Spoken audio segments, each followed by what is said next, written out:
We're going to start in about a minute. And please take your seats. We're going to get started in about a minute. Thank you.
Okay, let's go ahead and get back to our agenda for the afternoon. The first item that we have here is an update on habitat activities in the region.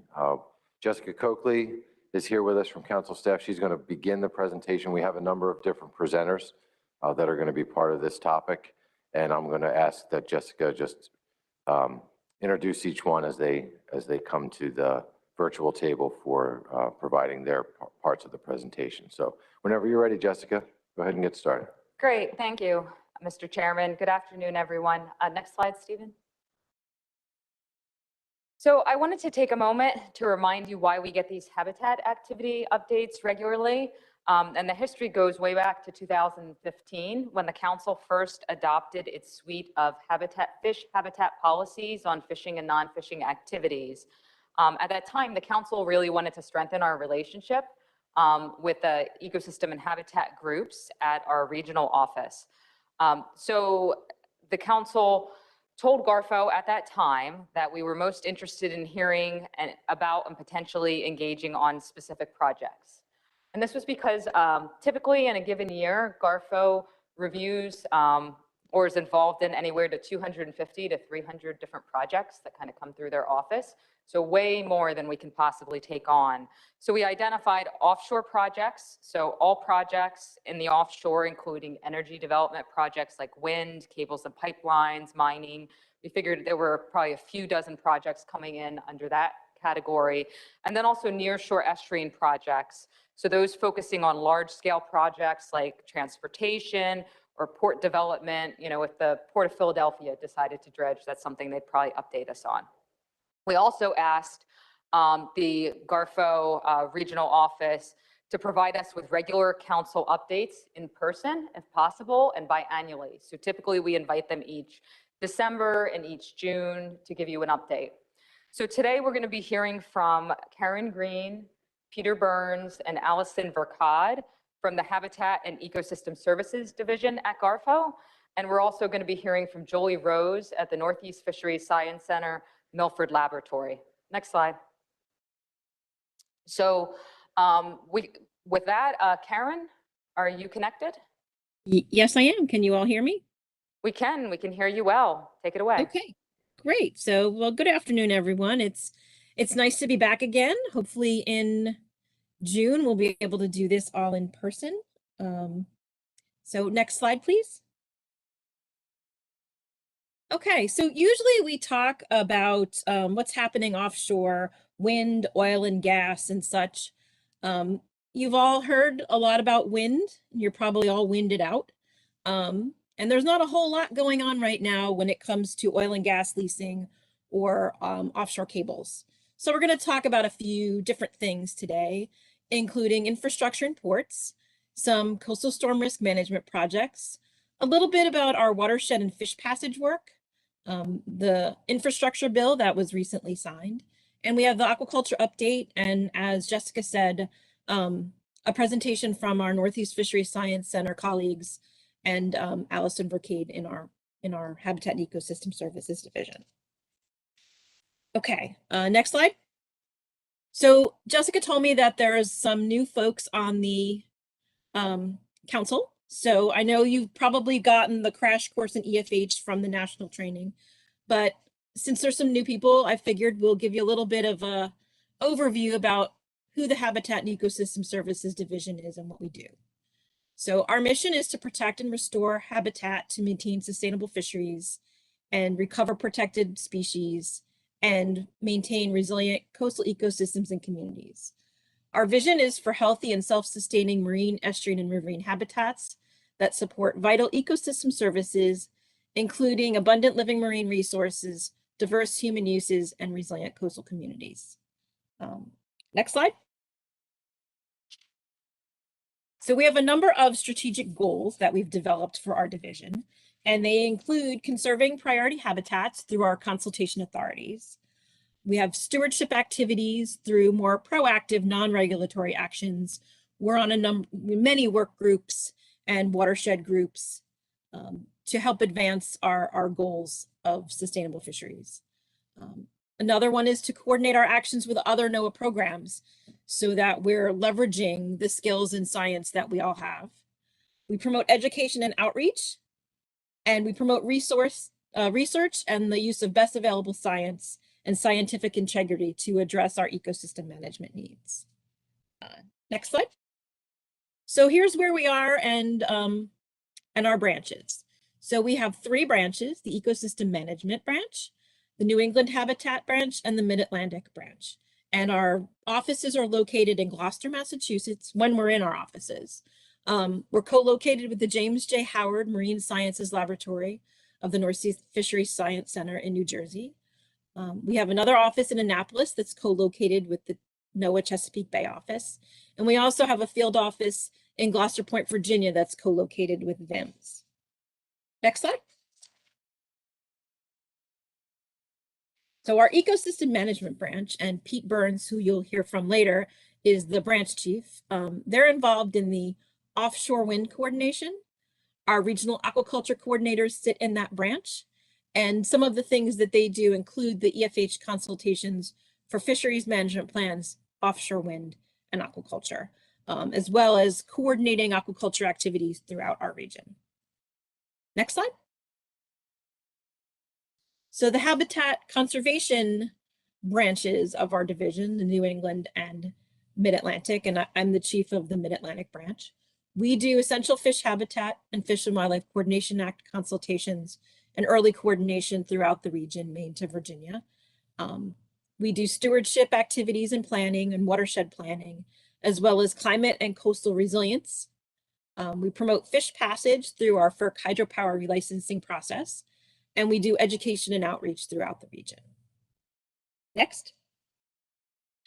Okay, our division operates under a number of authorities that give us the ability to comment and be involved in a wide range of activities. And they're overlapping and interrelated, and they're embedded within each other. But the primary ones that we use are the ones highlighted in blue, and that's the Magnus and Stevens Fishery Conservation and Management Act and the Fish and Wildlife Coordination Act. Next. Okay, so the Magnus and Stevens Act is the one that you all are probably the most familiar with because it's what led to the designation of essential fish habitat and the incorporation of that into fisheries management plans. So how we're involved is that the act requires that all federal agencies consult with us on all of the actions or proposed actions that they authorize, fund, or undertake that may adversely affect EFH. And this includes actions offshore, in federal waters, and in state waters. So it goes from the ocean up into the rivers where you have brackish water in the mixing zone. These consultations are known as EFH consultations. And also, one thing for you to note is that the Act also allows the councils to be involved in these types of activities where they can provide comments on different actions that federal agencies do under the MSA. So the Fish and Wildlife Coordination Act is the other act that gives us the authority to comment on things. And that requires that federal agencies consult with us on activities that modify water bodies. They're also required to minimize adverse effects of the action on fish and wildlife resources and habitat, and also provide for the improvement of those resources. So this is the authority we typically use to provide comments on things that aren't federally managed, like oysters or striped bass or river herring. And it's covers a wide range of things. And actually the federally managed fish are a subset of what we would have looked at under the Fish and Wildlife Coordination Act. This act actually predates the Magnus and Stevens Act. I think it was initially authorized in the 1930s. Next slide, please. Okay, so giving you that context of who we are and what we do, I'll give you a little update on the activities that we have going on right now in our region. So next slide, please. So there's a lot of port development and infrastructure activities happening right now. And this is one of the things that the council has told us they want to be aware of. It seems right now that the Delaware River is ground zero for a lot of port development. And we're currently involved in a number of proposed activities that are in various stages of permitting with the U.S. Army Corps of Engineers. And one of the larger ones is a proposed port facility called Edgemoor. It's proposed by Diamond State Port Corporation, which is a state corporation of the state of Delaware. And they are proposing, or in the planning stages and almost permitted, to build a port facility on the Delaware River and the Christina River in that region near Wilmington. That project involves about 80 acres of dredging, 5 acres of fill, and a large wharf structure. And we've recently worked with the applicant and the Army Corps and the other federal agencies to come up with a compensatory mitigation, and that's an offset for the impacts of the project. And that mitigation is actually going to include building a full width rock ramp on the lowest dam in Brandywine Creek, which will allow fish passage above that dam and upstream. So it's a really good project to restore fish passage, river herring and shad on that waterway.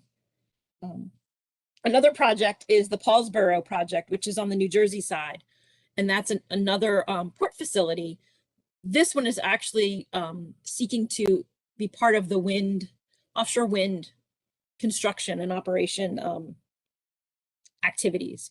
They're looking to do the monopiles for wind and ship them out.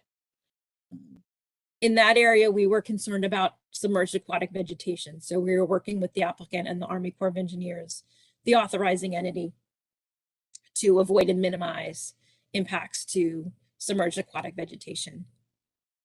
The other large project on the Delaware right now is the New Jersey Wind Port at Hope Creek. And that's a proposal for an offshore wind facility or support facility adjacent to the Salem nuclear power plant on the New Jersey side of the river. And that project also involves a large amount of dredging, 80 or so acres. And in this case, there is a compensatory mitigation plan to offset some impacts to some kind of complex bottom habitat that would be eliminated when they dredge the access channel. And that mitigation is actually going to be looking to enhance some shallow water habitat downstream of the site using structure. Another large infrastructure project that we're currently involved in is the South Brooklyn Marine Terminal, and that's another wind facility that's looking to support the Empire Wind leases off of New York, the south shore of Long Island. And that project involves revitalizing the South Brooklyn Marine Terminal and dredging and deepening the berths in that facility and some wharf improvements. One of the issues with that is the sediments in that area are highly contaminated. So trying to figure out the best way to dredge it and where to put the material and how to ensure that we're not increasing the exposure of fisheries to the contaminants when the dredging is completed is part of the discussion. Another port development project is the deepening and improvements to the New York and New Jersey harbor channels. So that's 25-mile radius around the Statue of Liberty is the port of New York and New Jersey. And the U.S. Army Corps of Engineers is evaluating options to improve access to the harbor by deepening and widening the channels. They're looking at going to about -57 in some locations. And we've been working with them for about a year or so on developing conservation recommendations to protect habitats in the harbor that would be impacted by the widening and deepening. And we've worked with them on a time of year restriction to protect winter flounder eggs and larvae, as well as some potential mitigation for the loss of that shallow habitat. We're also working with the Norfolk District of the U.S. Army Corps of Engineers on the Norfolk Harbor navigation improvements. And in that harbor, as again, many miles of channels, millions of cubic yards of dredge material being removed, and hundreds of acres of new dredging. We are also working with them on best management practices, potential timing restrictions, and also beneficial reuse of the dredge material. If there are options to use this material beneficially, we are trying to encourage that. The last one on this list is Nassau, Wallops Island in Virginia. On the Barrier Islands in Virginia, near Chincoteague, NASA has a facility called Wallops Island, and they are looking to construct a pier for barge access and dredge to provide better vessel access, to allow better access to the facility to bring rocket components and things in. And again, we're working with them on beneficial reuse of dredge material. There is an adjacent Chincoteague National Wildlife Refuge that has opportunities to use the material to restore wetlands, as well as placing the material on the beach. Next slide. So we're also involved in a lot of coastal resilience activities, especially those with the U.S. Army Corps of Engineers. And I mentioned some of these 6 months ago when we were here last time. The active ones that we have right now include the Nassau County Back Bays study, and that's in New York, Nassau County. And the draft EIS was released this summer. The Corps' proposed plan includes mostly non-structural components. And it's a little odd because non-structural, I don't think we think of touching buildings and things, but in the Corps speak, non-structural means elevations and floodproofing and such. And that's what's being proposed for that particular plan. We also have the New York and New Jersey Harbor and Tributary study. And that one was kind of put on the shelf due to lack of funding. And it was reactivated this past fall because they have funding. And they're looking to have a tentatively selected plan. That's the plan that the U.S. Army Corps of Engineers will put out to the public for comment. They're looking to have that this summer. Options being considered right now include storm surge barriers at various locations in the harbor, like the Arthur Kill or near the Verrazano Narrows Bridge in Jamaica Bay, as well as perimeter walls, elevating structures and homes, and floodproofing. The New Jersey Back Bay study, which encompasses most of the Atlantic coast of New Jersey from Monmouth County down to Cape May, was released this summer, the draft EIS. That tentatively selected plan that went out to the public, some of you may have seen, includes 3 storm surge barriers, one across the Manasquan, one across the Barnegat, and one across the Great Egg Inlet, as well as 2 cross bay barriers, one in Absecon and one in Ocean City, as well as perimeter walls, levees, and elevating 18,000 structures. In Garfo, we provided extensive comments to the Army Corps of Engineers on that study, as well as other agencies also provided a great deal of comments and technical assistance. The last one on the list is the city of Baltimore. That one also was shelved a while back, and it was reactivated this past fall. It's in the very early stages of development, but the options that they're discussing for Baltimore are primarily the flood walls and levees and floodproofing, as well as what they call nature-based features. All of these studies will include some kind of nature-based feature and incorporate into it. And that includes wetlands restoration, living shorelines, and other hopefully beneficial use of dredge material options. Next. Okay, some non-Corps of Engineers coastal resilience projects of note include the Virginia Middle Peninsula, where we are working with the NOAA Chesapeake Bay office and other partners to explore habitat restoration and beneficial use options within that region of Virginia. We also have the Maryland Mid-Bay Islands, and that one is actually part of a U.S. Army Corps of Engineers project.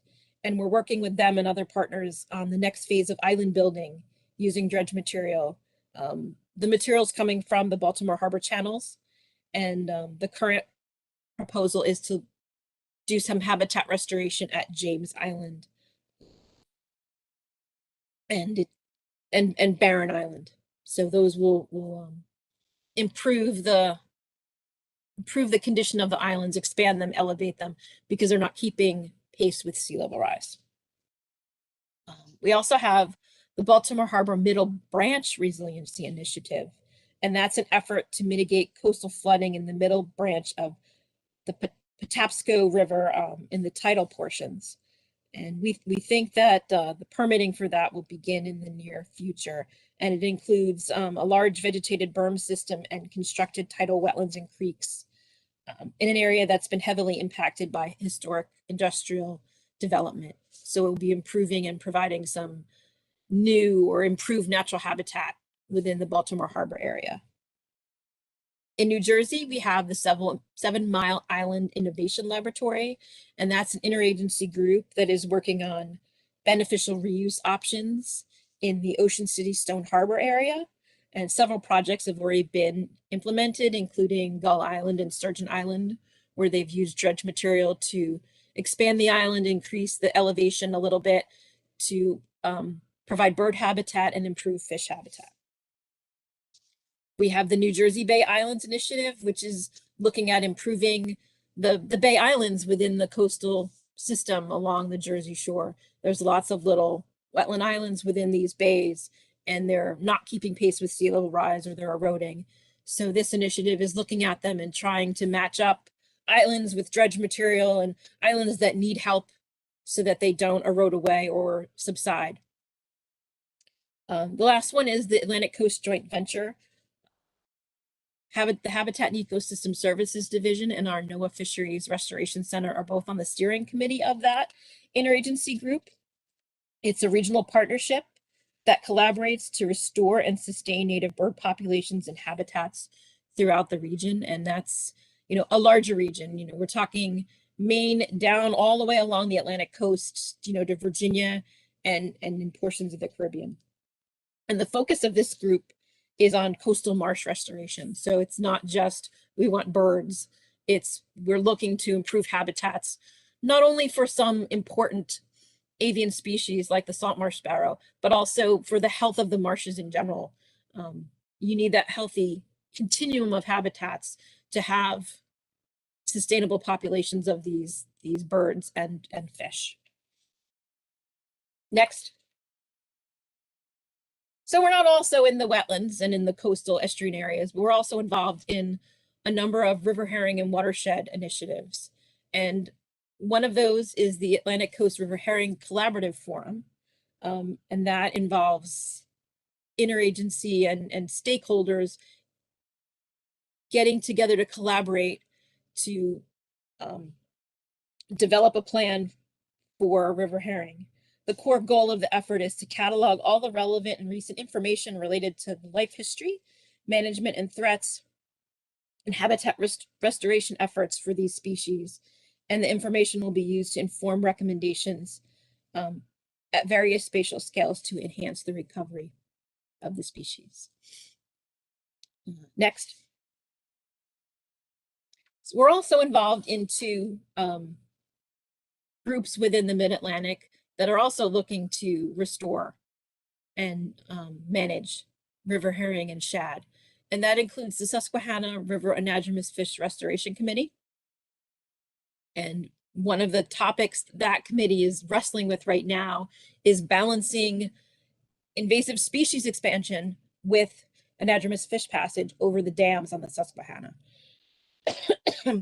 Right now, the committee is trying to find a consensus approach to that because there is a significant concern about northern snakehead getting over like the Conowingo Dam and some of the other dams. But we also want to make sure that we're getting the shad above those dams. On the Delaware, we have the Delaware Fish and Wildlife Management Cooperative, and that is made up of New York, New Jersey, Delaware, and Pennsylvania. The Susquehanna group is Pennsylvania, New York, Maryland, and maybe Delaware, I think. I'm sorry if I don't remember correctly. But the co-op is looking right now at developing a sustainable fishing plan for American shad to address bycatch and mortality. But they're also working with the Nature Conservancy on a prioritization project for fish passage within that system. Next. Okay, so this one is a slide that I've gotten from my colleague at the National Ocean Service, Office of Coastal Resources. And it's a little bit about the Infrastructure and Investment and Jobs Act. So this is the money that is coming to NOAA under the infrastructure bill. And I don't have all the details on how all this money is going to be spent. All of the agencies are working on those plans, but it's just a slide to show you that there is money coming in to the National Ocean Service and the National Marine Fisheries Service for habitat restoration and fish passage. There'll likely be grant programs. So there's excellent opportunities for habitat restoration coming from this money. Some highlights from some other agencies include the U.S. Fish and Wildlife Service, the U.S. Forest Service, and then we have the Department of Energy. And next slide, please. The Department of Transportation and Homeland Security and the Army Corps. And what some of this means is, because some of the money is coming to NOAA to do habitat restoration work, some of it is going to other agencies to do habitat restoration work. But there's also a lot of money for infrastructure projects. And what does it mean to us in the Habitat Conservation Division is if we circle back to the consultation responsibilities that we have, any of the actions that these agencies fund that are in the water that could affect essential fish habitat or fall under the purview of the Fish and Wildlife Coordination Act, they'll be coordinating with us. There's a consultation requirement. So the FEMA grants, the Army Corps of Engineers work on their harbor and channel construction, any Department of Transportation activity like the culvert removal or work in the water, we'll eventually see. So for the Habitat Division, we're going to be pretty busy for the next couple of years evaluating these projects and helping these agencies avoid and minimize impacts to aquatic resources. I think we can go to the next slide, and I'm going to turn this over to Peter Burns.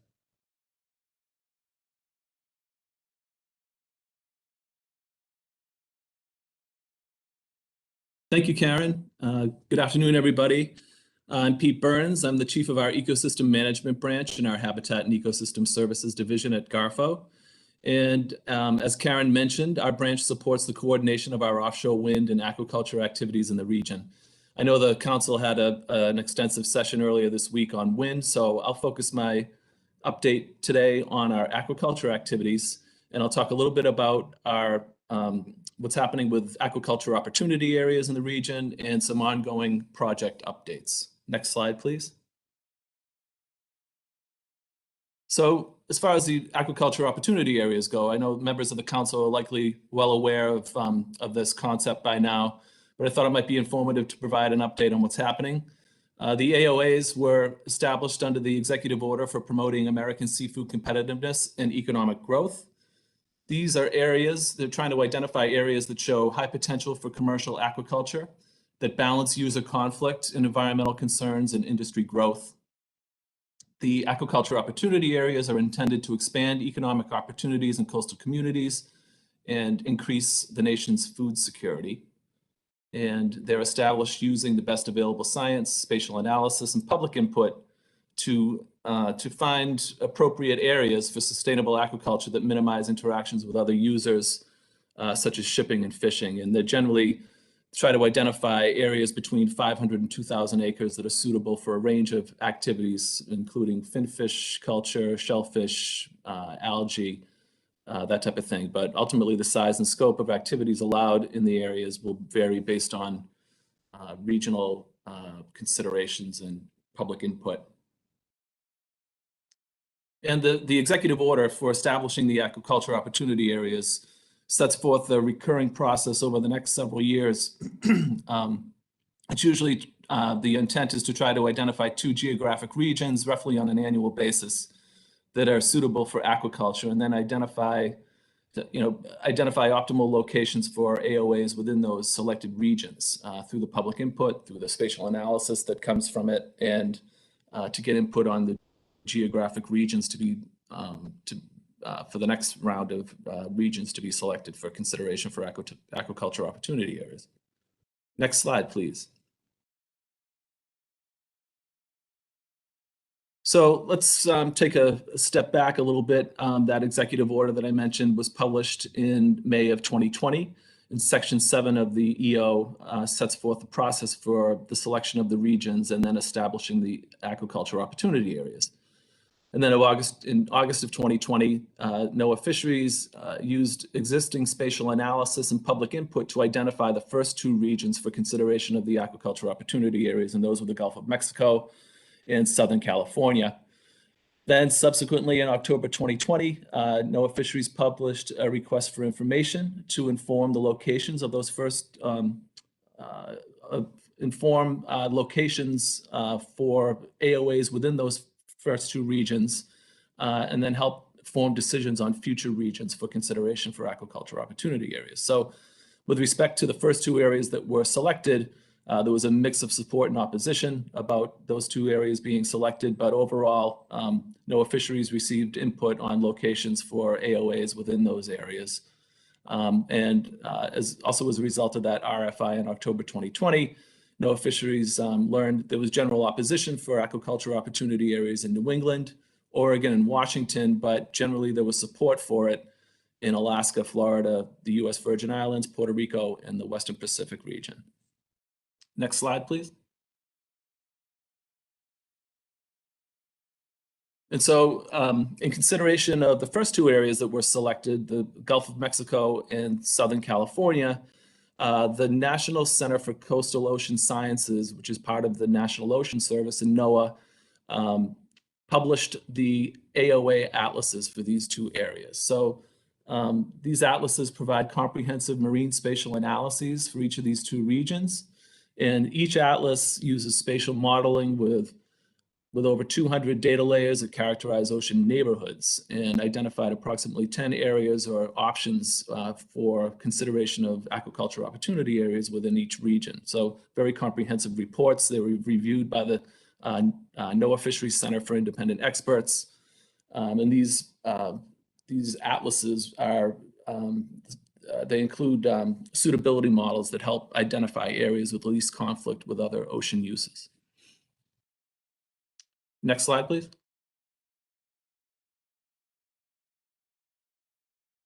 So what we can expect in 2022 moving forward with respect to the aquaculture opportunity areas, NOAA Fisheries intends to publish a notice of intent early in 2022 to prepare a preliminary environmental impact statement for these first 2 aquaculture opportunity areas. And so our regional offices in the Southeast and the West Coast regions, respectively, will complete EISs for these particular projects.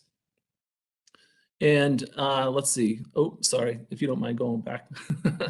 Thank you.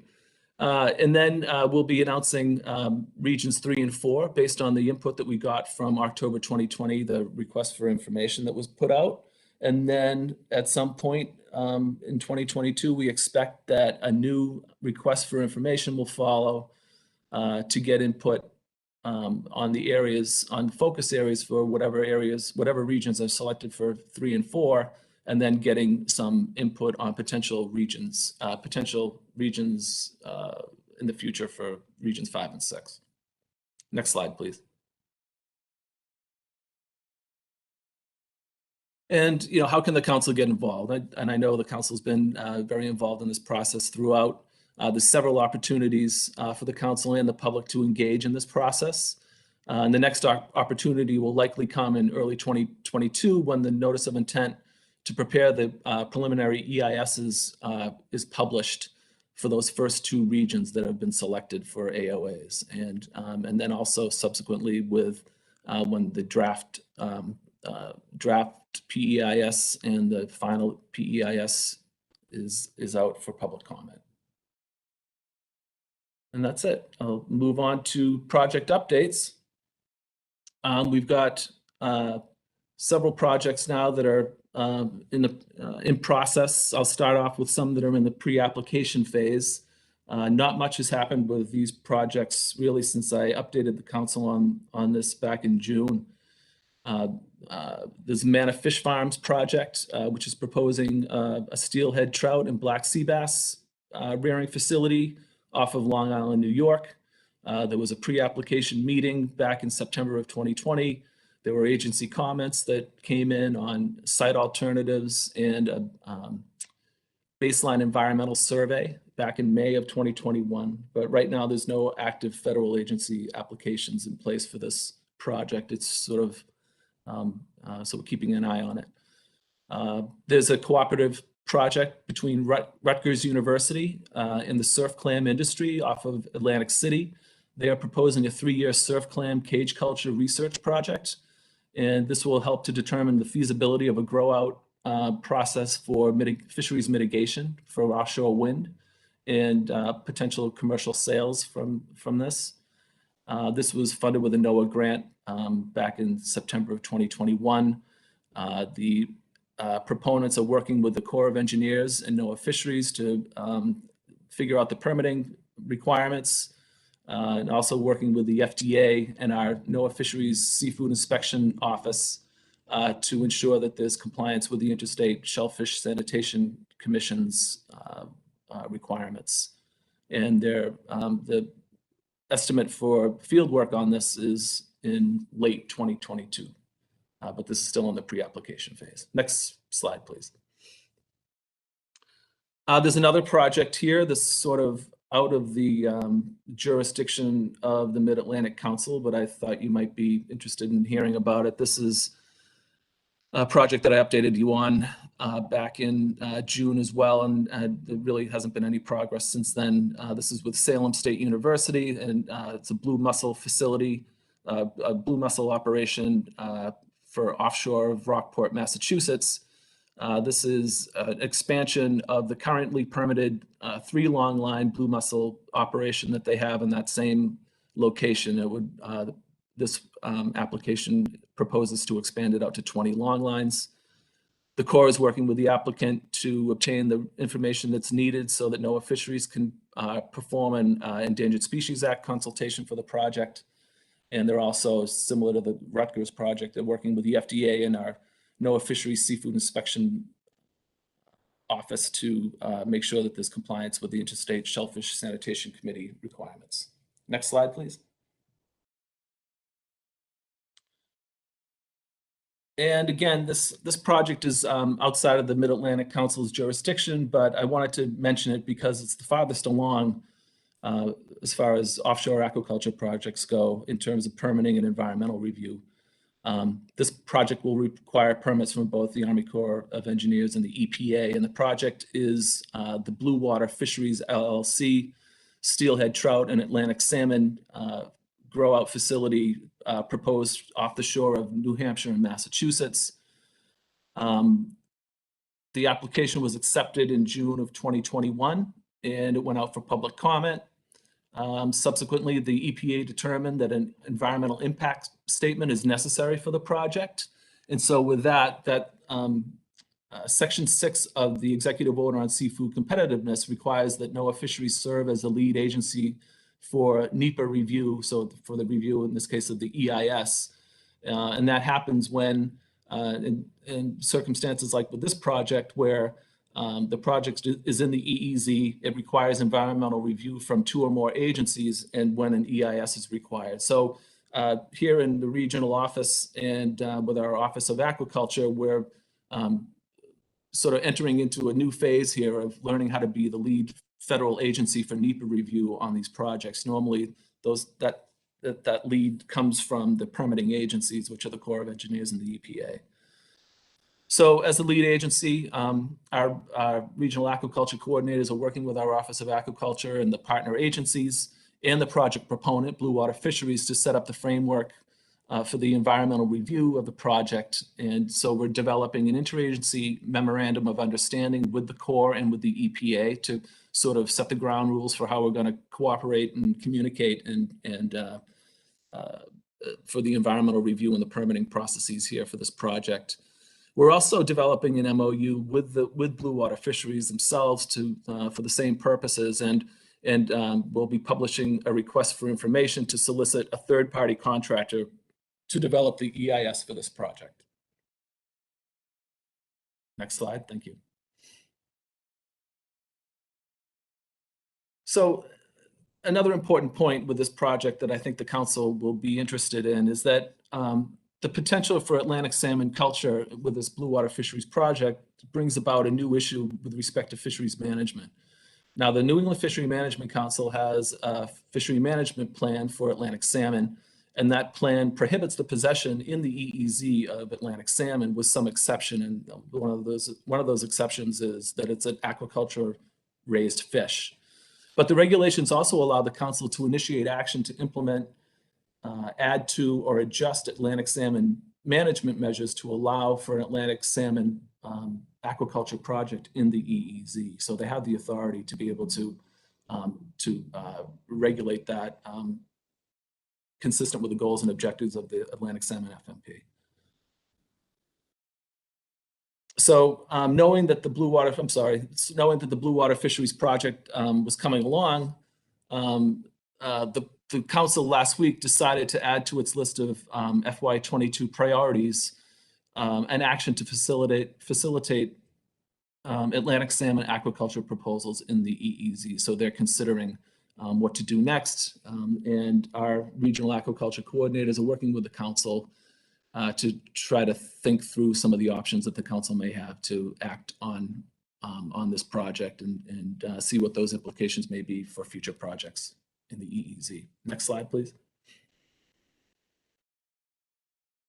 And so the last thing, oops, sorry, would you mind going back to my second to last one? Excuse me. So the last thing I'd like to bring to the council's attention is an aquaculture funding opportunity. This was through the Atlantic States Marine Fisheries Commission, and a request for proposals was recently released in partnership with the NOAA Fisheries Office of Aquaculture. The RFP solicits proposals for pilot projects. There's $600,000 available to look at proposals for sustainable aquatic farming techniques and regional business practices to grow domestic seafood.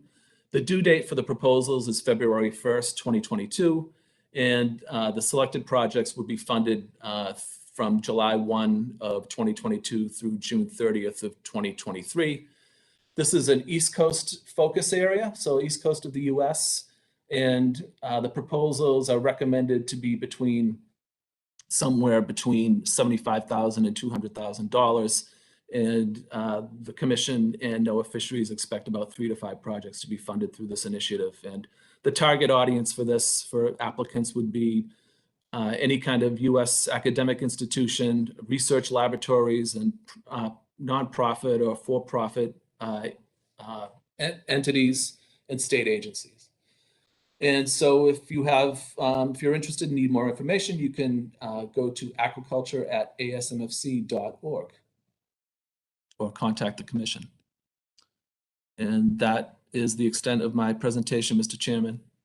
Thank you. Yeah, thanks, Peter. And thanks, Karen, for your presentations. I believe we have 2 more presentations to go, but I'd like to take a moment at this point now, since there was a lot of information presented to the council, to provide the council with an opportunity to ask any questions or comments regarding the presentations thus far. So I'll look around to members of the council if anyone has any questions at this time or comments they'd like to make. Michelle Duval. Thank you, Mr. Chairman, and thanks to both Karen and Peter for the updates. I guess my questions are for For Peter, I'm just curious, how many total aquaculture projects have you all funded with these granting programs that have been issued in partnership with the ASMFC over the past several years? I was just curious how many projects have been, or how many grants, I guess, have been awarded?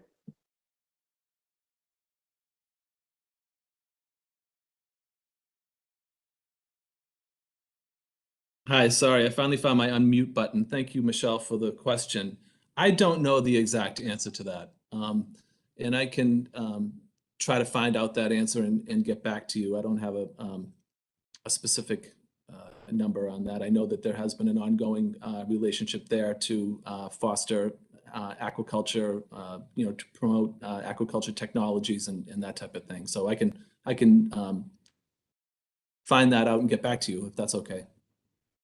Yeah, absolutely. And then I guess my second question, and I apologize if I missed this amongst all the information, but with respect to the aquaculture atlases that have been released, I guess maybe specifically in the Gulf of Mexico. So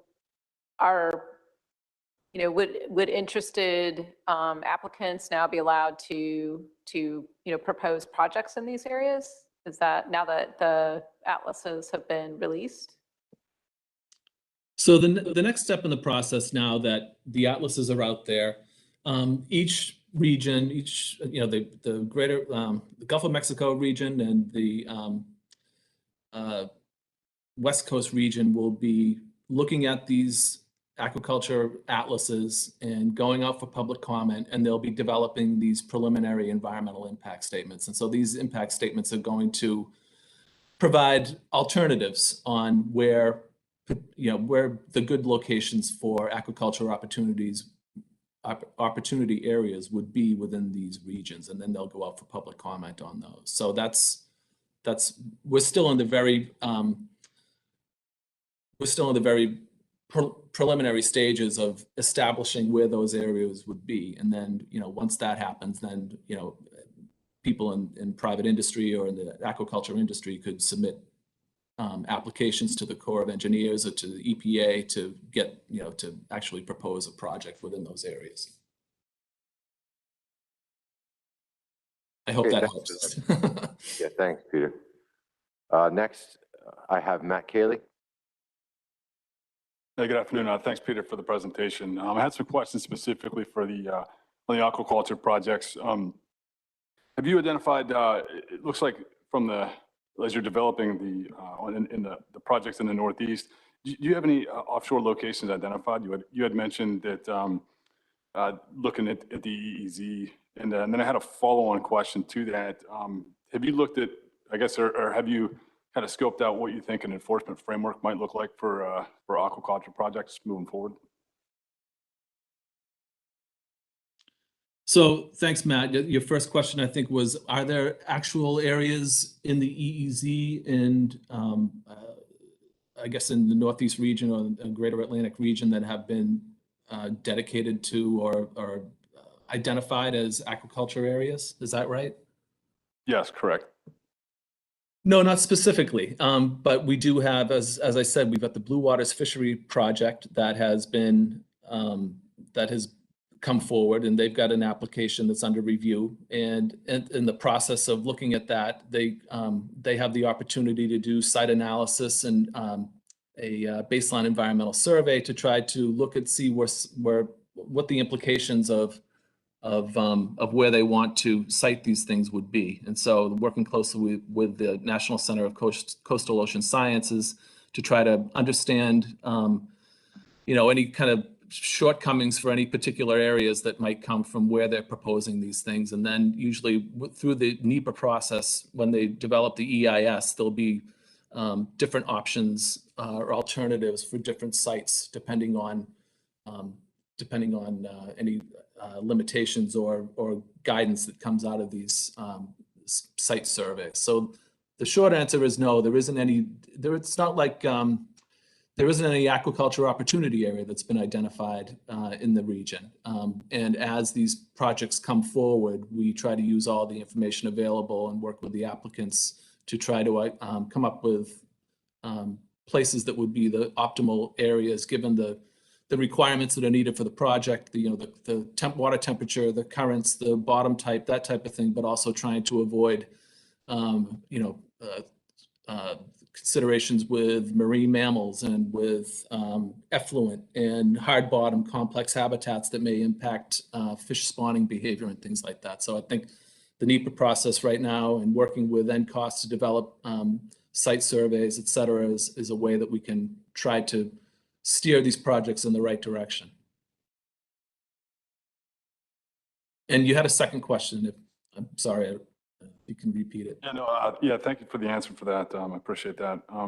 The second follow-on question I had was, have you looked at what an enforcement framework might look like for these aquaculture projects, especially if you're looking at possibly moving it into the easy over?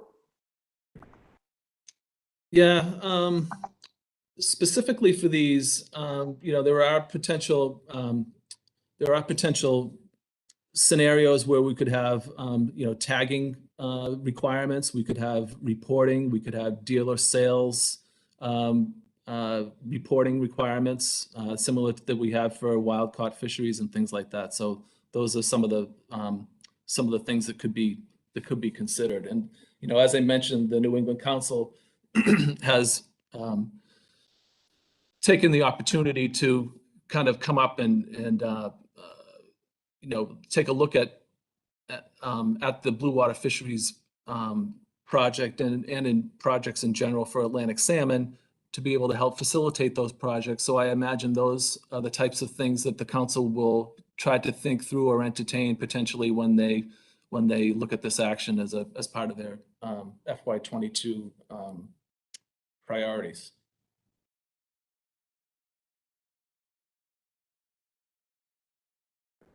Thank you. Yep. Yeah, thanks, Pete.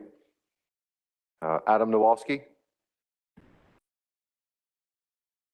Thank you. Is there presently, or is there consideration of, for EEZ aquaculture, use of genetic markers to identify those aquaculture fish versus wild, potentially for utilization and identification in the event of an escape, or potentially, depending on what tools are available at the dealer or market level to differentiate? And the second question is, in the evaluation of applications, how is the Omega model or another tool set going to be utilized to consider the potential impacts of escapes, and would the council be consulted and shown outputs of that as well?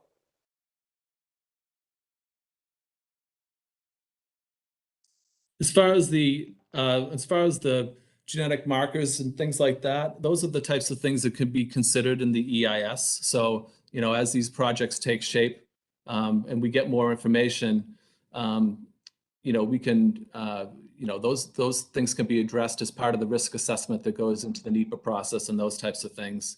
And certainly the council can weigh in.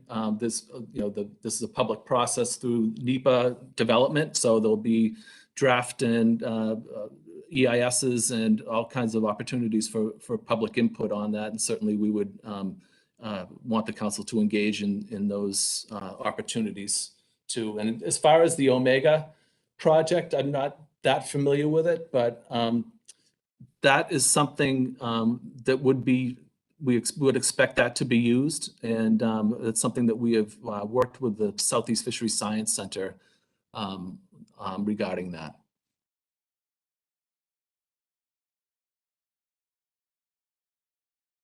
Thanks, Pete.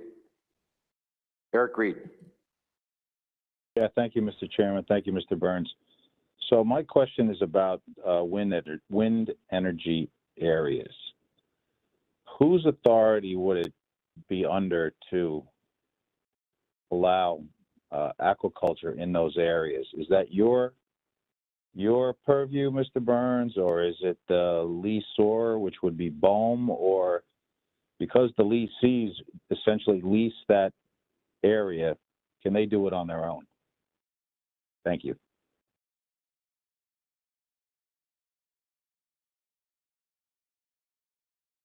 Sorry, I'm trying to find my mute button again. I would think that I think that there's probably the opportunity to have a situation where you would have potentially an aquaculture facility that is co-located in a wind energy area. And so I would imagine that there'd be some kind of process where BOEM would have to be involved, because BOEM is the one that regulates these wind energy areas. NOAA Fisheries doesn't regulate those, but Chris Scalacci, who is one of our regional aquaculture coordinators, is on the line here, and I think he can probably give you a little bit better idea of to answer your question, Mr. Reed, if I may pass it on to him, Mr. Chairman. Yeah, that's fine. Please do, if he can help answer the question.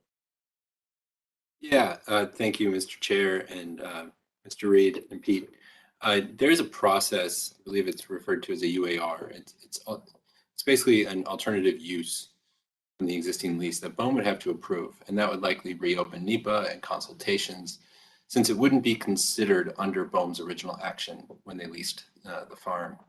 So, you know, if a leaseholder wanted to change the proposed activity on that lease, I believe BOEM has a process and regulation. And there's actually a Sea Grant Law Center publication that I can share with the council that kind of talks about that process. Just understanding that that's a Sea Grant Law Center publication, not a BOEM or NIMS official position. But if it wasn't covered under the original NEPA and proposal and consultations, it would have to go back through environmental review, and NIMS would at the very least serve in the consultation role. If not, it could trigger some action under NEPA, under the executive order, where we would serve as lead for NEPA. Okay, thank you. Okay, thank you. Any other council members? Mike Petney? Thanks, Mr. Chairman. Yeah, I just want to make one comment, you know, that relates to what we heard from Pete and Chris there in response to some of the questions. I just want to clarify that this idea that NIMS becomes the lead agency for the preparation of the NEPA document if it's an EIS is true under the executive order, but it does not change the fact that we are still not an action agency.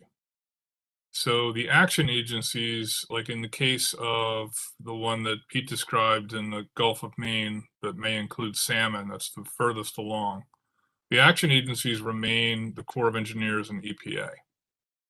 And so those are the two agencies making decisions to approve the project, issue permits, and impose any permit conditions that they may choose. Our role is simply to facilitate, coordinate the development of the NEPA document on behalf of the project proponent for the action agency's decision making. We retain, as Chris mentioned, our consultative authority under the Endangered Species Act and Magnus Act for essential fish habitat, but have no other permitting or approval authority for those projects.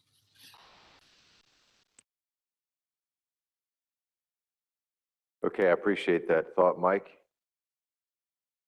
Eric, your hand's still up. Did you have a follow-up? Okay, his hand just went down. Anyone else from the council before I go out to our audience for a quick question or two? Okay, seeing none. James Fletcher.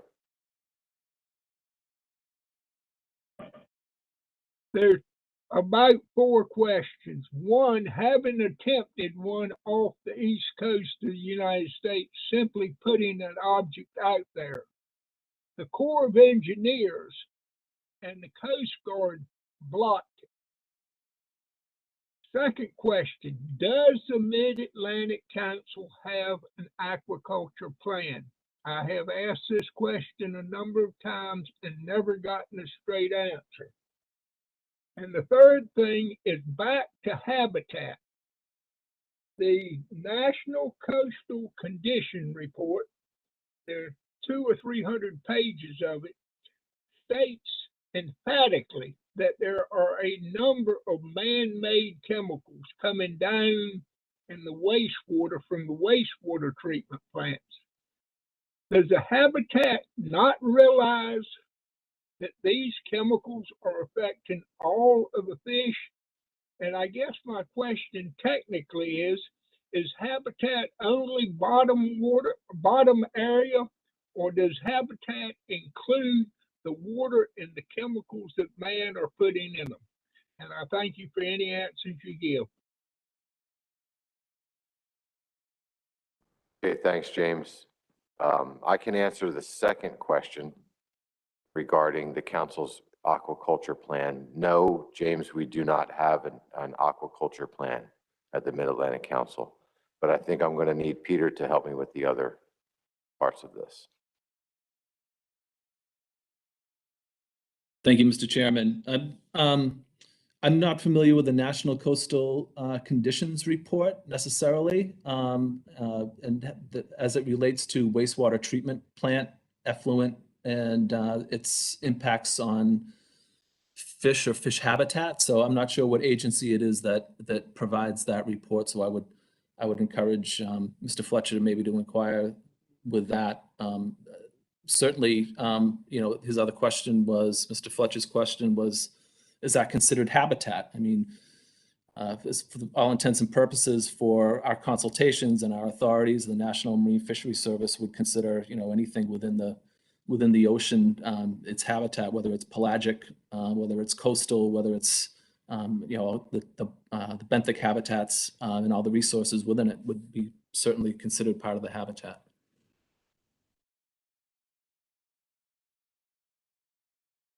Okay, thank you. Karen, your hand's up.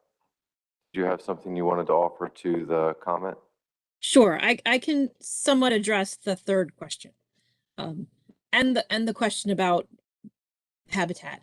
So EFH includes substrates, waters, and all of the components of that, the physical, chemical, and biological properties of those elements. So the short answer is yes. With respect to the chemicals and things being discharged, anything that is being discharged from a point source, a pipe of some sort, or a specific source, requires a permit called the National Discharge Elimination Permit. And those are administered by the Environmental Protection Agency, although this EPA has delegated that authority to some states. So depending on where you are, the facility will either require a permit from the EPA or require a permit from the states. We in the Habitat program only get involved and provide comment if it is a permit that's required from the EPA, because that's the federal action agency. If that authority has been delegated down to a state, we only get involved if they ask us. Usually the state permitting entities and their fisheries folks will be involved in it at the state level if it's a state-led program. So there are folks looking at it, there are permitting requirements. We don't always get involved. We have limited circumstances where we have a federal, hook to get into that process. So I hope that helps answer the question. Thanks, Karen. I saw Mr. Fletcher's hand go back up. James, did you have another question or follow up with Karen or Peter at this time? No, I'm trying to lower my hand. I'm having trouble. Thank you. Okay, thank you. Is there anyone else from the public that would like to ask a question at this time? Okay, seeing none, let me go back to Jessica. Just a time check, it's a little after 3. We still have plenty of time on our schedule for the continued presentations, and I'll turn it back to Jessica for the next presentation. Okay, so we have Jolie Rose and Allison Vercade. I'm not sure which is going to lead off the talk, Jolie or Allison. Hi, Jessica. Can you hear me? This is Julie. We can hear you. Thank you. Great. So I'll go ahead and lead off, and then I'm going to hand it off to Allison about halfway through. Okay, So I wanted to start off by just thanking the council for your interest in our work. And I also wanted to thank Allison for the opportunity to present our project with her. This has been a really great partnership between the Northeast Fisheries Science Center and GARFO, and I'm really excited to be here today, so thank you. Do you want to go to the next slide? So this project came about because there's a growing body of both anecdotal as well as scientific evidence that shellfish farms may be functioning much like artificial reefs in the nearshore environment. So in addition to a large number of industry reports of routinely seeing fish in and around their aquaculture gear, there was also a really nice paper that was published this year by Seth Zarakoff and his colleagues in Reviews in Aquaculture. It was a meta-analysis that documented elevated fish abundance in association with shellfish aquaculture gear relative to natural reference sites. Next slide, please. Our project goals were to try to identify habitat services that may be provided by oyster aquaculture cages. We're interested in doing this in order to provide the data that we collect to regulators and to resource managers to make decisions about aquaculture practices. We're also equally interested in making our video, as well as the methods that we've used, available to the public in the hopes that we can help inform the discourse that's going on in our coastal communities around shellfish aquaculture, particularly in the Northeast and Mid-Atlantic. Next slide.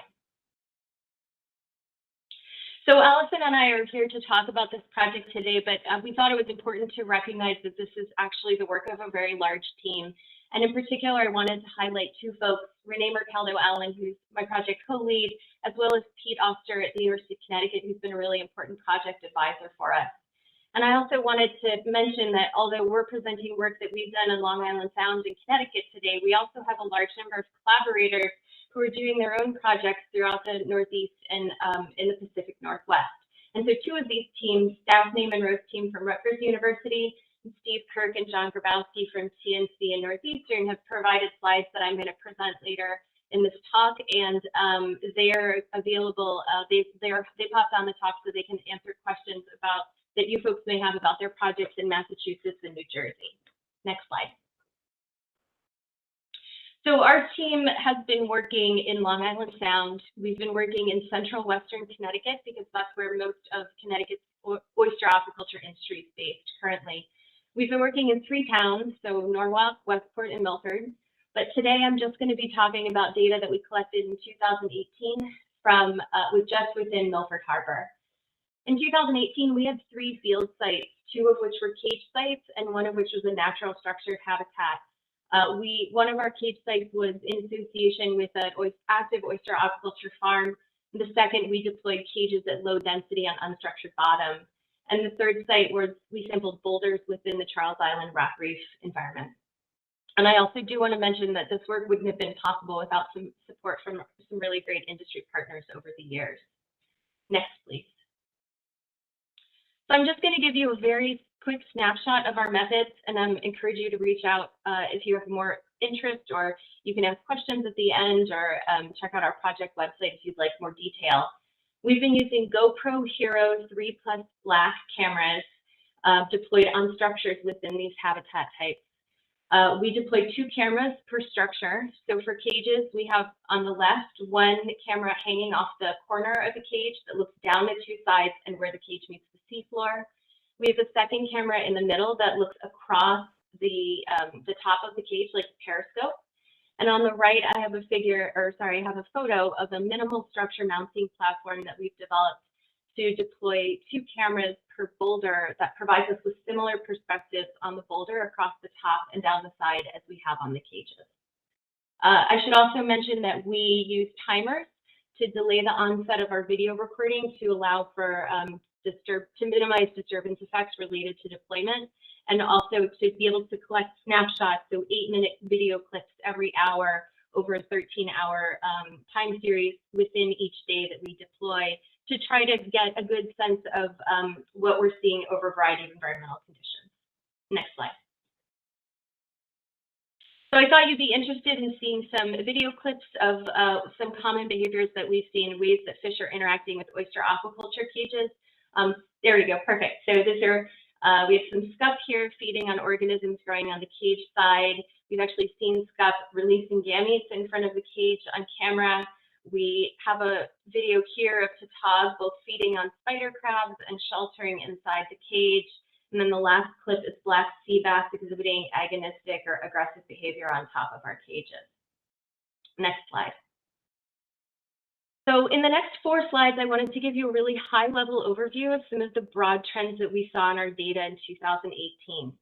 So this figure is a snapshot of the fish abundance associated just with our cage farm in Milford Harbor in 2018.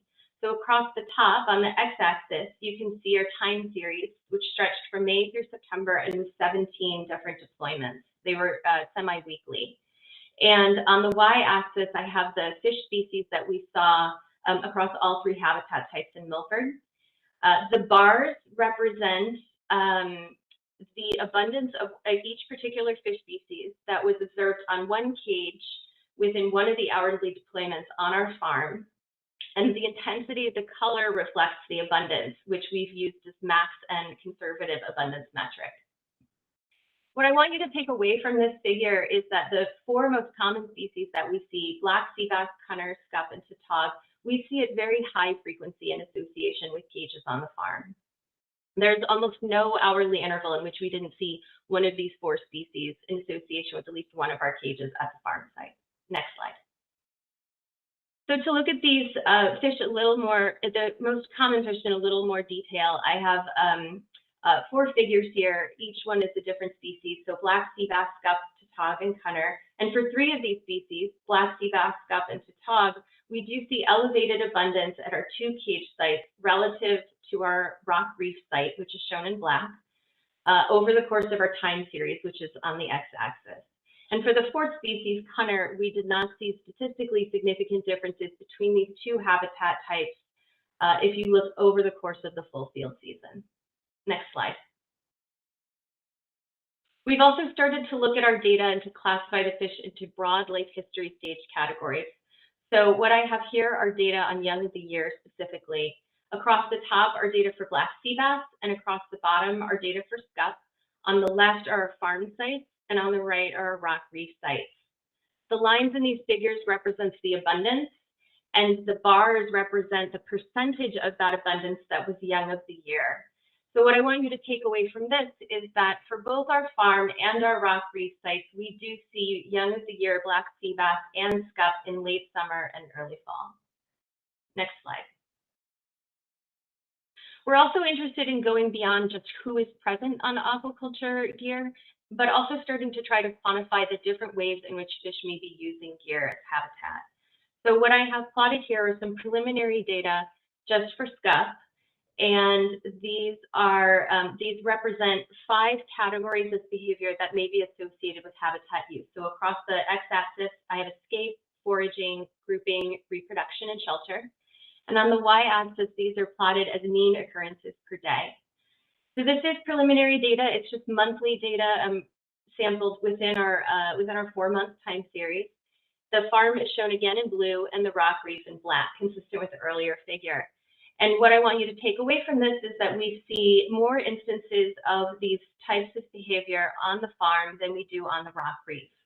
Now, I should note that there are more scup, so we see higher abundance of scup on the farm than on the rock reef. So while this is raw data, we also have analyzed it as normalized data to max and abundance, and the trends remain the same. They're just a little less pronounced. Next slide. So now I want to talk about Daphne Monroe's project out of Rutgers University. She's been working in Barnegat Bay, New Jersey, and she's been collecting video footage during active farm operations. She has 2 field seasons worth of data in 2018 and 2019, and they sampled in both years from July through September. They've recorded video using continuous 80-minute segments and sampled 7 times in each year. And while we just focused on oyster aquaculture bottom cages, they've looked at multiple types of gear, including floating bags and off-bottom cages, and compared these to the natural structured habitat in New Jersey, which is their natural marsh edge. What Daphne wanted me to emphasize today was that they do see commercially important juvenile species using farm gear as habitat. And if you're interested, you can download this presentation. Daphne provided an additional slide that's at the end that I don't have the time to get into, but it does provide information about which species they've seen in each of their different habitats sampled. Next slide. So this next slide is from my colleagues Steve Kirk, John Grabowski, and Kelsey Schultz at Northeastern University and the Nature Conservancy. Next. Yep, they have been looking at different deer types and different natural habitats, both north and south of Cape Cod in Massachusetts. Next. They've been working with two companies, so north of Cape Cod, Island Creek Oysters, where they've seen mostly striped bass and horseshoe crabs in association with their cages. And south of Cape Cod, they've been working with Kituitt Oyster Company, and they've seen adult and juvenile black sea bass, tautog, scup, striped bass, and blue crabs on their cages. Next, please. So Kelsey has provided some preliminary data from their project. They've been able to document for black sea bass specifically, the average visitation rate per 30 minutes on the y-axis.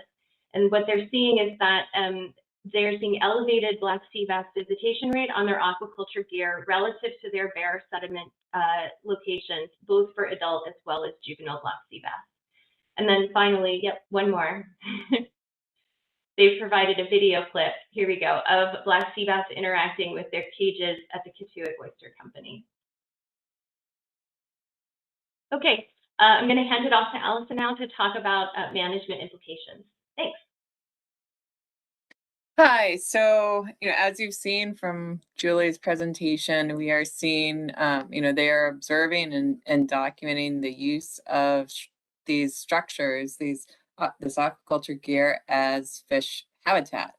And this collaboration with Milford has been great because as resource managers, if you remember back to her first slide, there's, a mounting body of evidence that fish are using this gear. As managers, we have to ask the question of how does this gear act as habitat in, and how do we use this information and can we use this information? So this collaboration with the Milford Lab has been excellent by involving us early in the process of their study. We can, we've been able to work with them to really get to these questions. A lot of the science and a lot of the evidence and anecdotal evidence about fish using gear has, really focused on cages versus unstructured bottom. As managers, we're also interested in how does this structured habitat function relative to natural structured habitat. So that's been a big focus of, and really the driving force of this work that Milford's been doing. And then with this study, we can then take this information and apply it to our EFH consultations, and apply it to our management of fisheries resources. Next slide, please.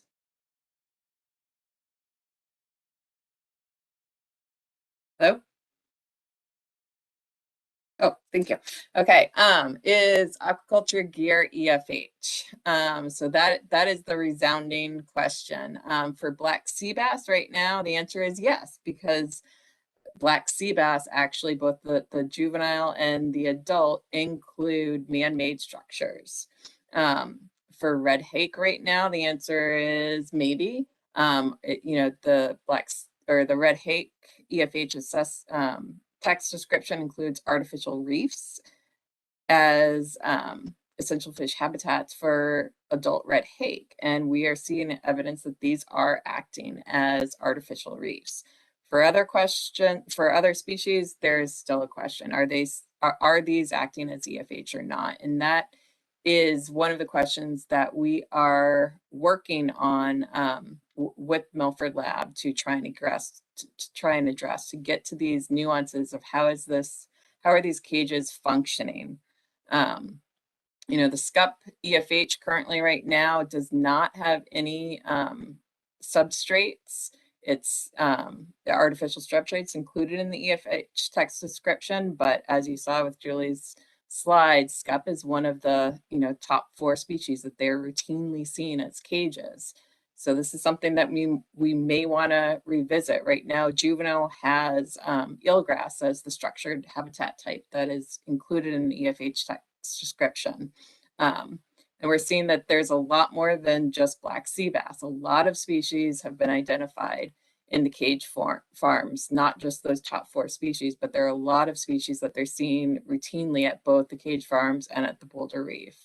And these differences that we're seeing between the cage farms and the Boulder Reef, that, as I said, that is really what we're trying to get to with this upcoming work and the ongoing work. You know, Julie and her team are re-examining the data that they've collected to try and get to these answers. What is driving the differences that we're seeing? We're seeing these top 4 species, but you know, there are these differences in abundances and at times of year. So what is driving those differences? Next slide, please. So right now they're continuing to analyze that existing data, looking at the young of the year versus the adult life history stages. Those are 2 life history stages that are easy right now with the 2-dimensional imagery that they have to identify and distinguish between within the species. Also looking at evaluating the environmental parameters that they're collecting concurrently with their videos, such as the temp, the current velocity and light, that in correlating those to the abundances to see if there's any correlation between those parameters and the abundances that they're seeing.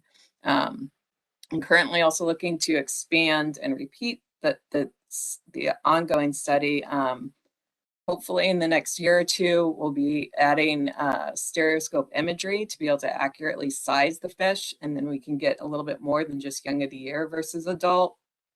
And then hopefully repeat it also at another Boulder Reef, you know, to, as a double check, are the differences that we're seeing between the Boulder Reef abundances and uses repeated at another Boulder Reef, or, you know, is the Boulder Reef that we've been investigating, are these differences associated in particular to that specific Boulder Reef?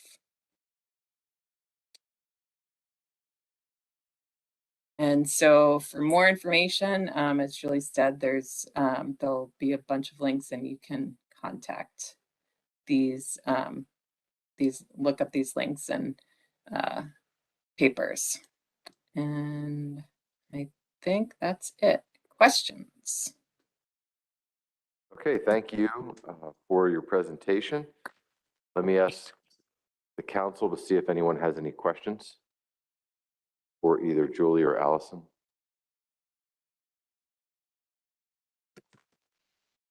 Michelle Duvall. Thank you, Mr. Chair. So when I think about some of these,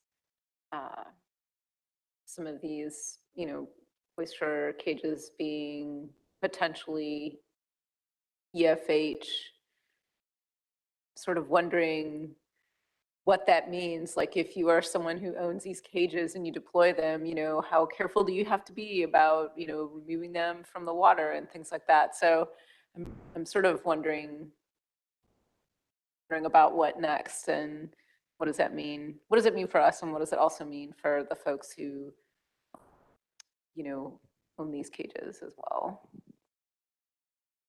Yeah, that's a good question, Michelle. I was thinking the same thing when Allison presented that. It's like, once it's in the water, can you ever take it out, right? So maybe that, yeah, so that's a question for the folks over at Garfo.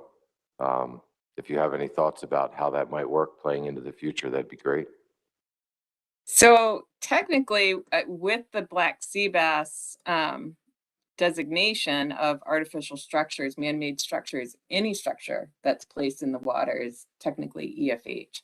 So, you know, it doesn't confer, you know, aquaculture gear doesn't confer any different association than any other structure that's placed in as far as EFH. But Karen, you might want to add more, Karen, if you're still on, Karen Green. Yeah, I'm still on. I think when it comes to these aquaculture cages and structures, when they're put in the water, when they get a permit authorization, that's all looked at. So when they're getting their approvals to operate, they're getting their approvals to operate. So if they want to take them out of the water, they take them out of the water. There's no restrictions on how they operate their facility other than what's in their authorization.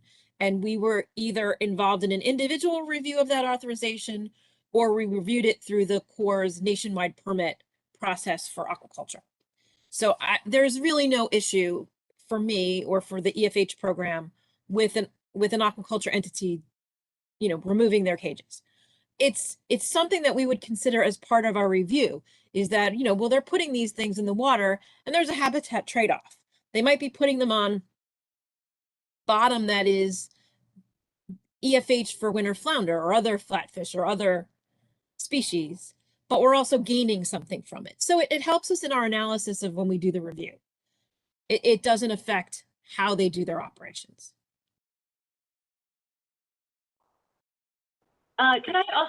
We've been having conversations with Chris Galacci, one of the regional aquaculture coordinators in the region, about this, and I thought he might have some insights that he'd like to share. Chris, are you available to comment on this? Sure, and thanks, Julie and others.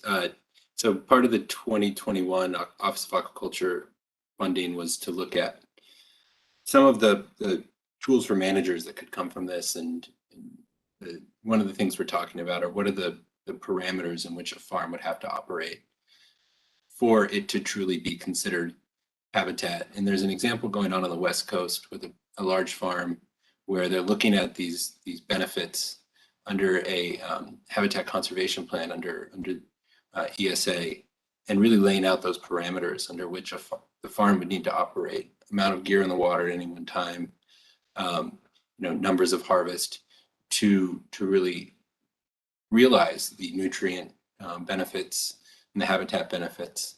And those have been discussions that have come up, and we're looking at the data from all three of the sites in when's the first fish seen versus the last fish seen in the season.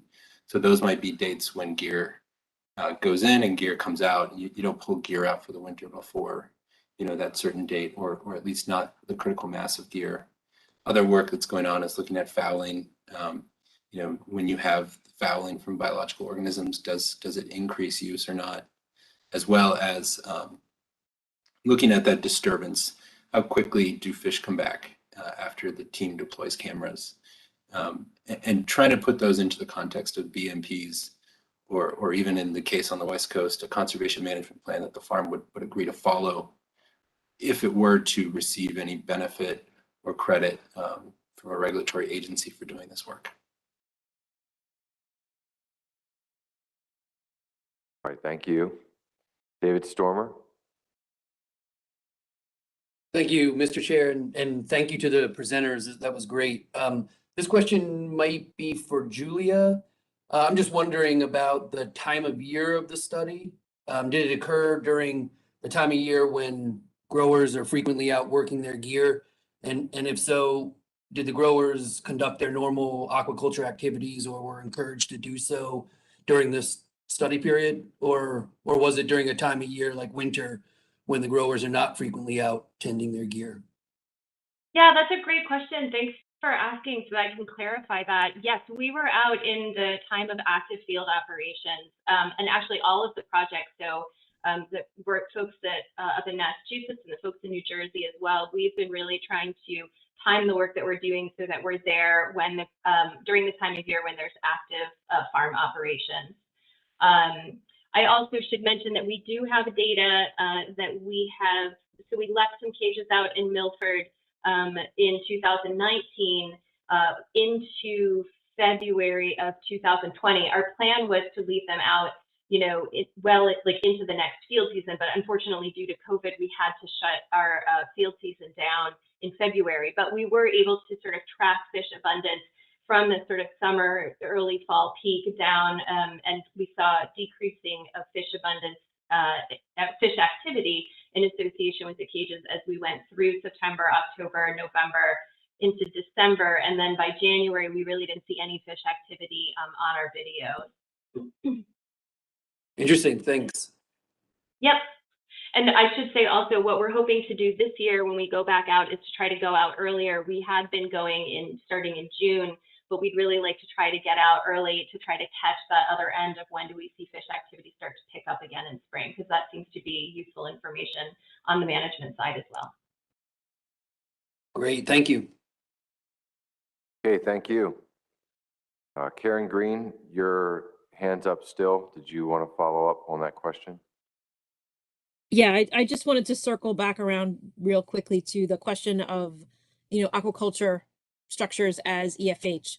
One thing to keep in mind is that we know of fisheries, for the most part, don't do those designations. The designations come from the councils. So with the exception of Atlantic coast highly migratory species.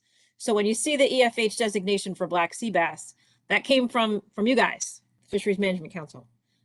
We just work with it. So we go by those definitions that you gave us. Okay, thanks for that, Karen. Anyone else from the council before I go to the public? Okay, I have James Fletcher with a question from the public. Go ahead, James. With this scenario, it looks like they were oyster cages. Now, if the person owning the cages were to trap and hold undersized fish, would they be in violation of NOAA rules because they would be in possession of undersized fish, even if they were alive?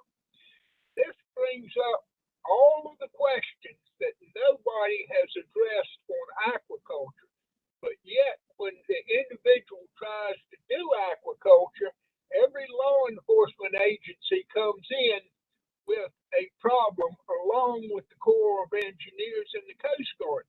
And this is the reason the council should come up with a plan to try to encourage industry to develop. These people could hold the fish there maybe and gain an extra amount of money, but nobody knows whether it's legal or not. And that's where a lot of these problems. So my question is, right at this example, if the person running the aquaculture facility were to trap and hold undersized fish while they grew, would they need an aquaculture permit for fish? And would they be in violation of state or federal rules for possession of undersized fish? Thank you.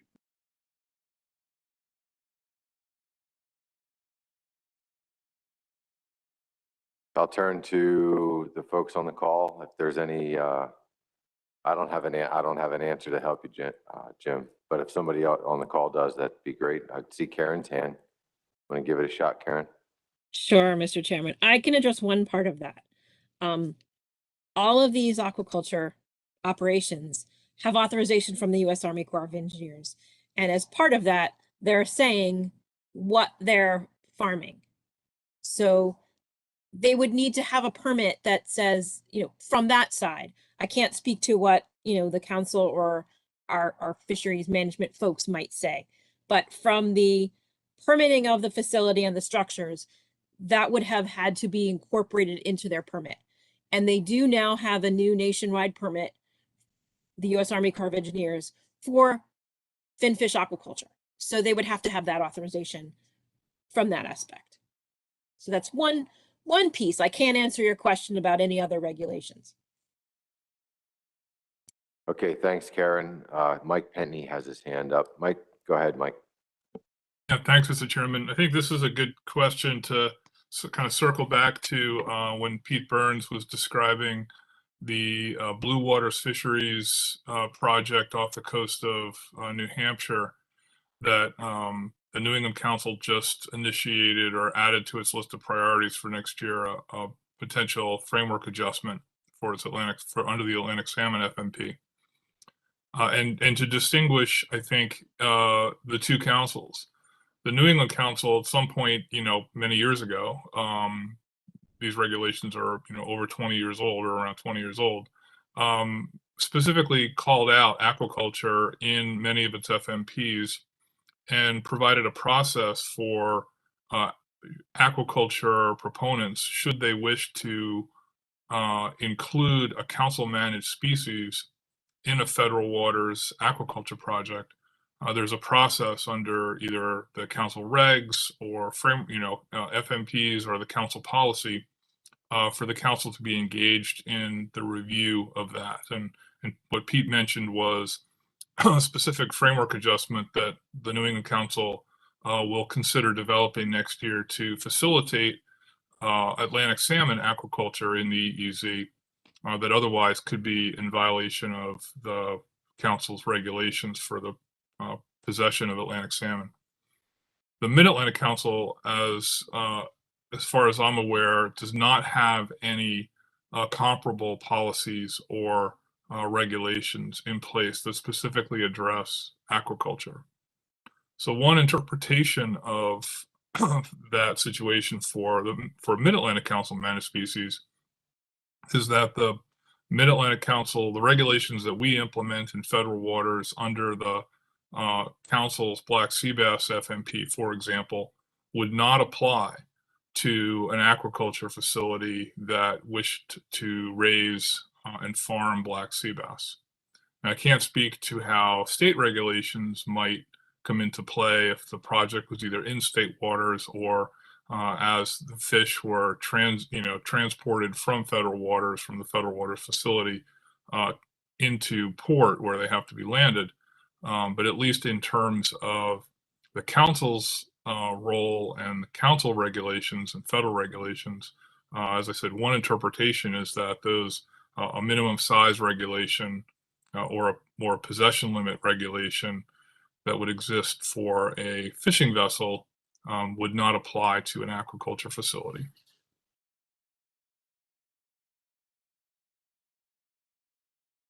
Okay, appreciate that, Mike. Anything else from the council or the public at this time? Jessica? Sure. I just wanted to close in terms of, I'm glad Karen brought up essential fish habitat and that these designations, including black sea bass and inclusion of man-made structures, was part of your designations, because in the latter half of 2022, we expect we'll have products from our Northeast Regional Habitat Assessment, and that, as well as science products like this, should help inform our essential fish habitat review and redo discussions that we expect will begin to get going in the latter half of 2022 once that habitat assessment is wrapped. So I know you're talking implementation plan tomorrow. You'll see the EFH redo noted on there. So I just wanted to leave you with that. Okay, thanks, Jessica. And I want to thank all the presenters that were with us this afternoon. I appreciate the updates and we'll look forward to continued updates into the future. Thank you very much.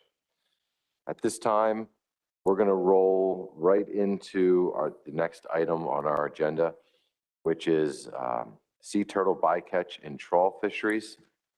We are going to be joined by Carrie Upeat with Garfo Sea Turtle Recovery.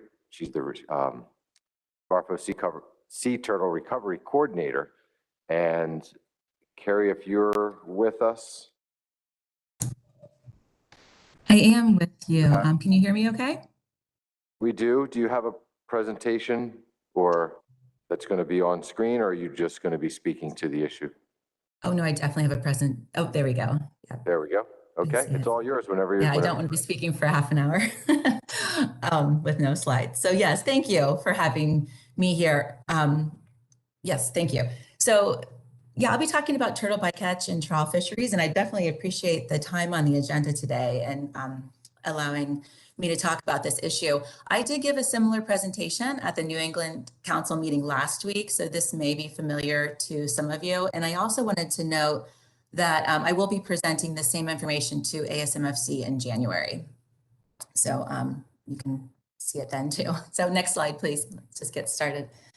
So why are we here to talk about turtles today? Well, fishery bycatch does represent the largest threat to sea turtles, both in our region as well as range-wide and globally.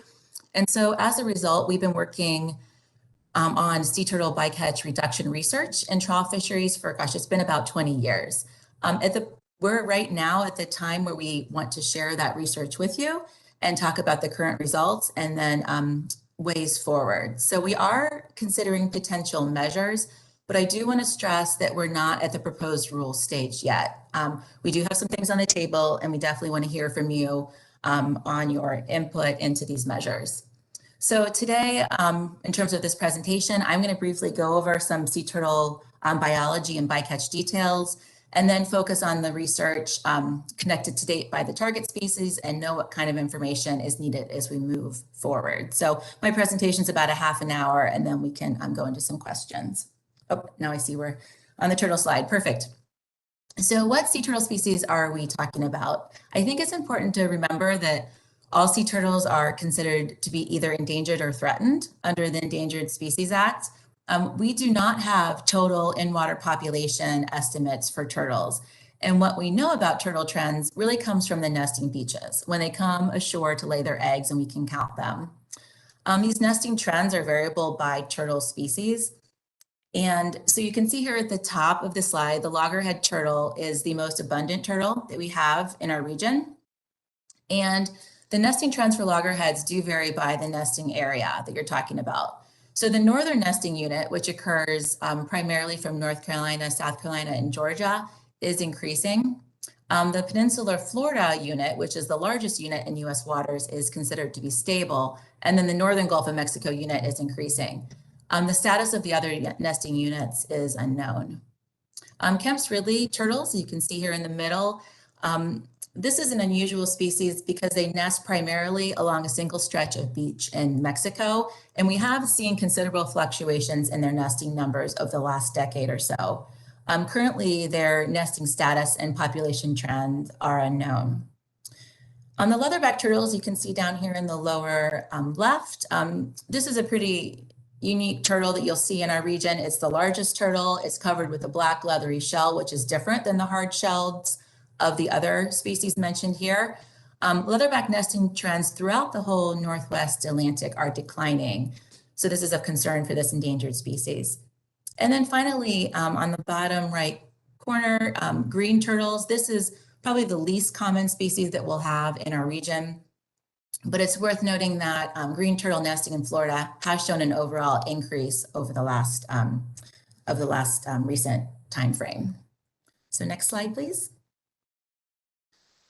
So I wanted to give you a little bit of information on sea turtle distribution and biology. So obviously sea turtles are reptiles, so they are temperature dependent.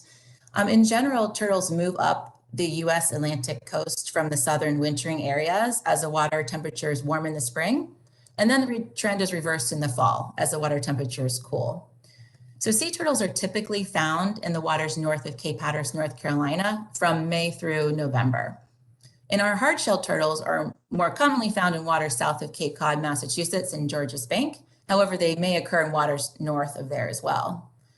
However, leatherback turtles have a more extensive range that goes into the Gulf of Maine. You can see here in this figure, these maps are based upon 271 loggerheads that were tracked from the mid-Atlantic. And it just gives you some idea of density and distribution. We do know turtles occur further north than what is shown here by these data, but you can see, it's probably hard to see, but in the little pictures, they're separated by month. And so the point of presenting this information to you today is really just to demonstrate that sea turtles are not found in all areas of our region at all times.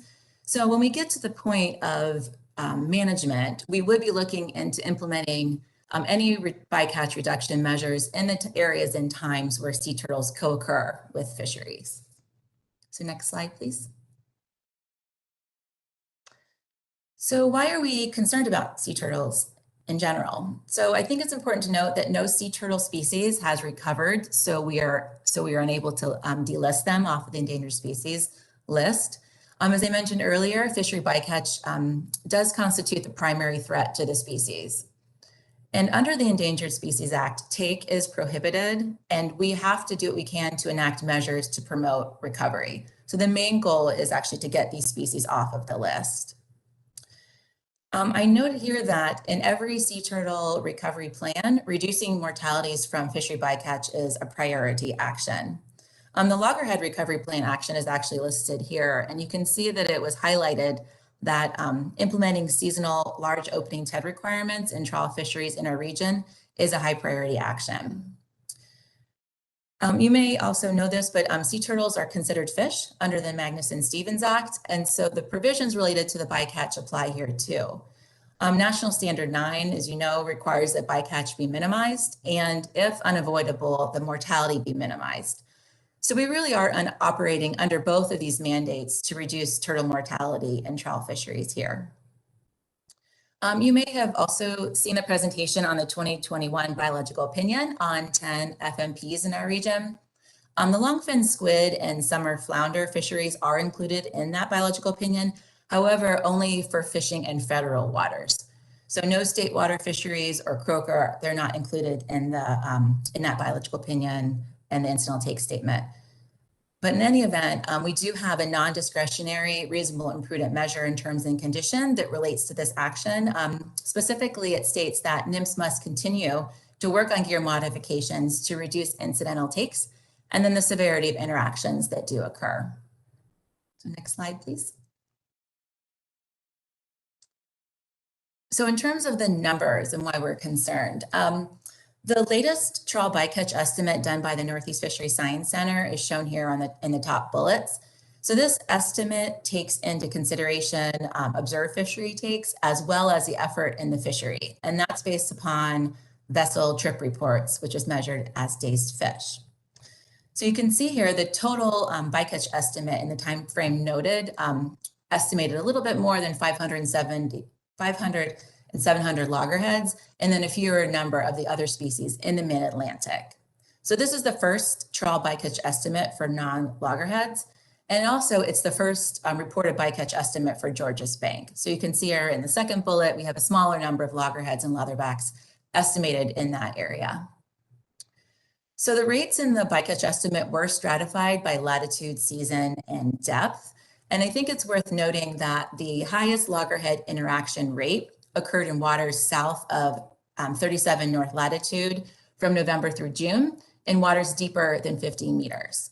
However, the greatest number of estimated interactions occurred in the mid-Atlantic region north of 39 latitude from July through October in waters less than 50 meters deep. And that's because there's a greater amount of commercial effort in this stratum compared to those further south. So if you look at the mortality rates for trawls, based upon fishery observer records and our analyses, the trawl mortality rate is 43%. However, if tows are sufficiently short, survival rate of sea turtles can be high. Now, if you just look down at the bottom graph, this represents its sea turtle observed interactions and trawl gear. So this graph is not corrected for observed effort like the bycatch estimate above, but it does identify the fisheries with the highest number of observed fishery takes. So we recognize that these observed takes are considered underestimates because they are only the interactions documented by fishery observers.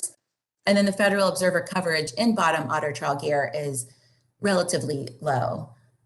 So this graph at the bottom shows the number of turtles taken on trips by the top landed species by hail weight. And you can see out of the 274 observed interactions, 95 occurred on croaker trips, 54 on longfin squid trips, and 51 on summer flounder trips. So all of the other trawl fisheries combined represented 74 of the interactions. So the three fisheries I just mentioned represent 73% of the trawl bycatch in our region. And so that's why we've been focusing on the fisheries in our research. So next, oh yeah, please stay on that slide. So this basically shows you the same data, it's just presented a little differently. You can see the different colors represent the different species by top landed species on the trip by weight. We do have depth noted on the screen, and then the second, I'm going to pull attention to the second line, which is the 50-meter depth contour, because most of the sea turtle interactions in trawl fisheries occur in waters shallower than 50 meters. And then it's also important to note from this slide that most of the interactions occur south of Massachusetts and Georges Bank. So the Inset Map you can see here is from the latest trawl bycatch, which I mentioned on the last slide. And it's important to note there's a different time frame. So there's a longer time frame on the larger map. But the reason why I'm putting it up is it just really shows you the range of observed trips, which are noted as the darker dots, if you can see that, and then the range of VTR trips in the lighter gray dots. So this is just, I just wanted to put this on the screen so it gives you some indication of the recent fishing effort. And the last thing I'll note here is that the hatched area is where TEDs are currently required in the summer flounder fishery, which I will get to in just a minute. I think that is it on that slide. Thank you. Okay, so what are our options to reduce sea turtle bycatch mortality? Well, we really have two different ones. The first one is time and area management, which is could be in the form of closures. And then the second one are either gear or operational modifications. And one of those gear and operational modifications is a turtle excluder device. So I'm going to ask you to play that video if it works. Awesome. Yeah, thank you. So this is a sea turtle that's going through a trawl net, and then it's going to encounter a turtle excluder device or a TED. So basically a TED is a grid of bars or cables that's fitted in to the neck of the trawl net, and it's installed in a short cylinder webbing called a TED extension. So small animals like shrimp and fish can pass through the bars and then they're caught at the bag end of the trawl. However, larger animals like turtles or sharks, if they're captured by the trawl, they run into the grid and then they escape through an opening in the trawl mesh that can either be at the top or the bottom of the net. So this opening is covered by a flap, which is held closed unless the animal is escaping, as you can see here on this video. So we do have TED requirements in place for U.S. shrimp and summer flounder trawl fisheries. So the larger escape opening is required in the shrimp fishery, and that allows leatherbacks and large hard-shelled turtles to pass through. But currently that large opening is not required yet in summer flounder trawls. And I'm just noticing the size of the opening here because I'm going to mention it later on when we talk about the gear research. You can go to the next slide, please. So because we've been focusing on the second option, or those gear modifications, to reduce sea turtle bycatch mortality, we have had a number of workshops with the fishing industry and scientists and the public to discuss those technologies in our region. So as a result of those workshops, there were several high priority research needs that were identified. So I note some of them here on the screen. One of those involved improving the TEDs currently required in the summer flounder trawl fishery. The second one looks at developing a TED that's appropriate for the croaker fishery because it has such large catch rates, which in the purpose of this context, we're defining for croaker anywhere from 20 to 50,000 pounds in a short time frame. So it can be as short as 15 minutes. And then the third and the fourth bullet relate to alternatives to TED. So a priority need was looking at the technology to monitor and enforce tow durations that could be used instead of TEDs. And then the last one relates to testing that technology, these tow time data loggers in the field. So we do recognize that these trawls have different configurations and we're working to optimize the TEDs for a variety of fisheries, nets, and catch rates. So now I'm going to go over the research on the TEDs, and the first one I'm going to start with is Atlantic croaker. I did want to note before we start that we are combining weak fish with Atlantic croaker. We haven't had any observed takes on weak fish trips since 2000. However, we are thinking about combining weak fish with croaker because it's our understanding that weak fish is harvested with the same type of trawl gear, the same times, same areas, and often by the same vessels. So moving forward, I'm going to be talking about both of these species combined. So next slide, please. So I'm now going to go into the research, and I just wanted to orient you to this table. The first column represents the TEDs being considered in the fishery. And then the second column looks at the escape opening. So this can either be at the top or the bottom of the net, and it can either be a large or a small opening. Then we have the study details, and then a column for the catch retention by target species. And then the last column represents other catch. So that can either be targeted catch identified by the captain or bycatch. So those are all combined in that other catch. I also want to note that we do have a website, which I'll share later, but that website is going to have the reports that contain this information. So in those reports, you can find information on the TEDs, the study methods and results, how the catch percentages were calculated, and then as well as the impressions of those who helped test the TEDs. And again, I also will be putting this presentation on that website, so you can also refer back to it for these numbers as well. So in any event, this first slide talks about the flexible flat bar Flyknit TED. So in terms of the structure, this TED has a rigid upper and lower sections, and it's joined by a flexible center section, and that acts like a hinge. So this hinge enables the TED to go over the net reel. So this TED was tested off of North Carolina and found a non-significant 4% loss of croaker. There was also a significant decrease of bluefish and menhaden, which were the targeted catch, as well as sharks and rays. Next slide, please. So then another iteration of the TED was developed, and this was based upon industry input and then a desire for the TED that wrapped easier around the net reel. So this cable TED has a typical TED design, but it's constructed entirely out of cable. And this allows it to be easily stored on the net reels without damage. And I do want to stress is that this is what the industry asked for and wanted based upon our discussions with them. So that's why this was developed. This slide shows you the T1 cable TED results, and there was 2 different timeframes of the study. An alternate hull design was used in these studies. And given that the croaker fishery has large volume catches, and given that the method of fish storage, it can take a really long time for it to land the fish and then before the next tow is set. So at that time, the targeted school could have been broken up, and then the density and size of the school of fish could be different. And this makes this alternate hull design challenging. So I'm bringing this up because this sampling nuance resulted in high catch variability between the tows, and it ranged from 19 to 77% loss. It did go down to 54% loss when some of those highly variable tows were excluded. I think it's important to note that these results should be interpreted cautiously given the sampling design and high volume catch issues unique to the fishery. But it's important to also note that 20 to 30,000 pounds of croaker were landed with the cable TED installed and were considered to be high volume catches by the researchers and captain. The bycatch of rays and sharks was also lower with the cable TED installed. So next slide, please. So the T2 cable TED shown on the screen is an evolution of the T1 TED. It's just set at a different angle in the net. It's installed differently to maintain a consistent shape in the net, and it's lighter and easier to build. So the T2 TED was tested recently in Suriname, and the target species was snapper. So croaker and trout were caught on these trips, and then many of the species that were caught were behaviorally and structurally similar to croakers, but the croakers weren't as densely concentrated like they are in the mid-Atlantic. The research also used similar fishing techniques and a similar type of trawl nets. So while it wasn't tested in the US, this research did find a loss of 16% of the target catch and a 40% reduction of the bycatch, which were mostly stingrays.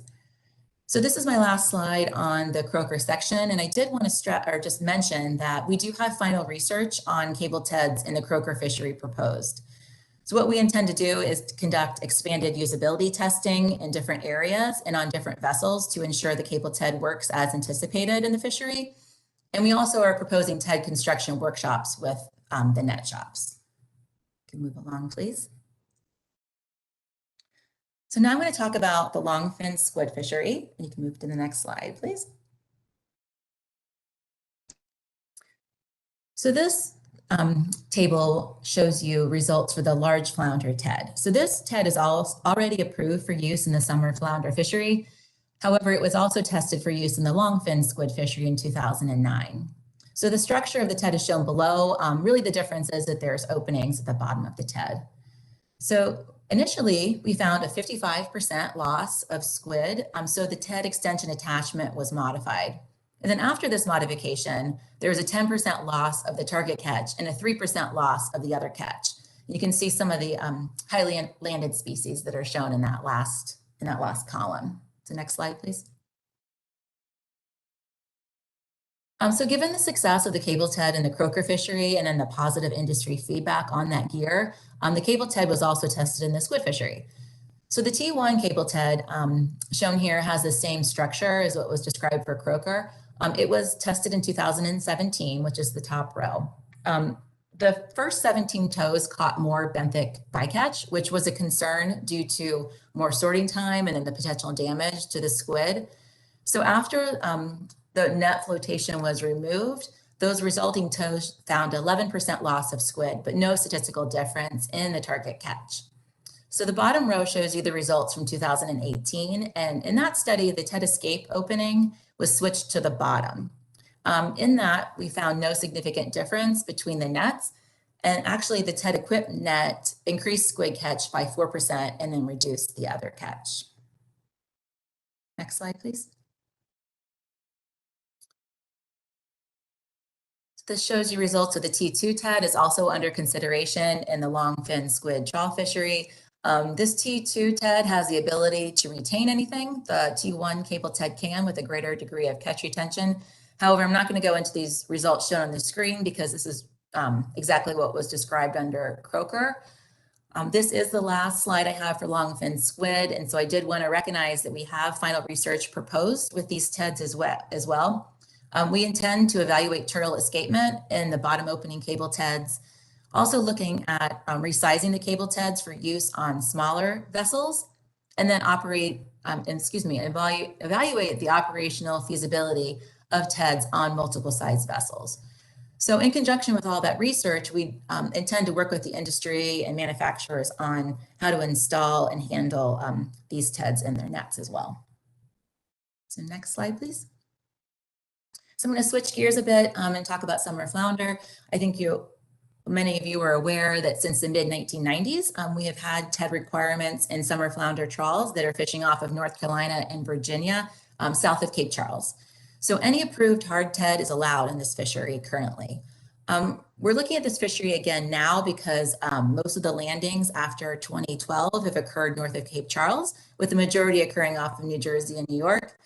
So the TED requirements do not currently overlap with the fishing effort and turtle co-occurrence. So yes, thank you for moving along to the next slide. This shows you information on the flounder TED. This is an approved TED for use in the fishery. So the small escape opening is what is currently required in this fishery. And this TED was tested in 2007. This is the top row. These results found a 35% decrease in flounder catch, but no difference in flounder size. So this was a significant difference, but note that the TED was fished in an area with high skate, ray, and dogfish bycatch, which resulted in the clogging of the TED.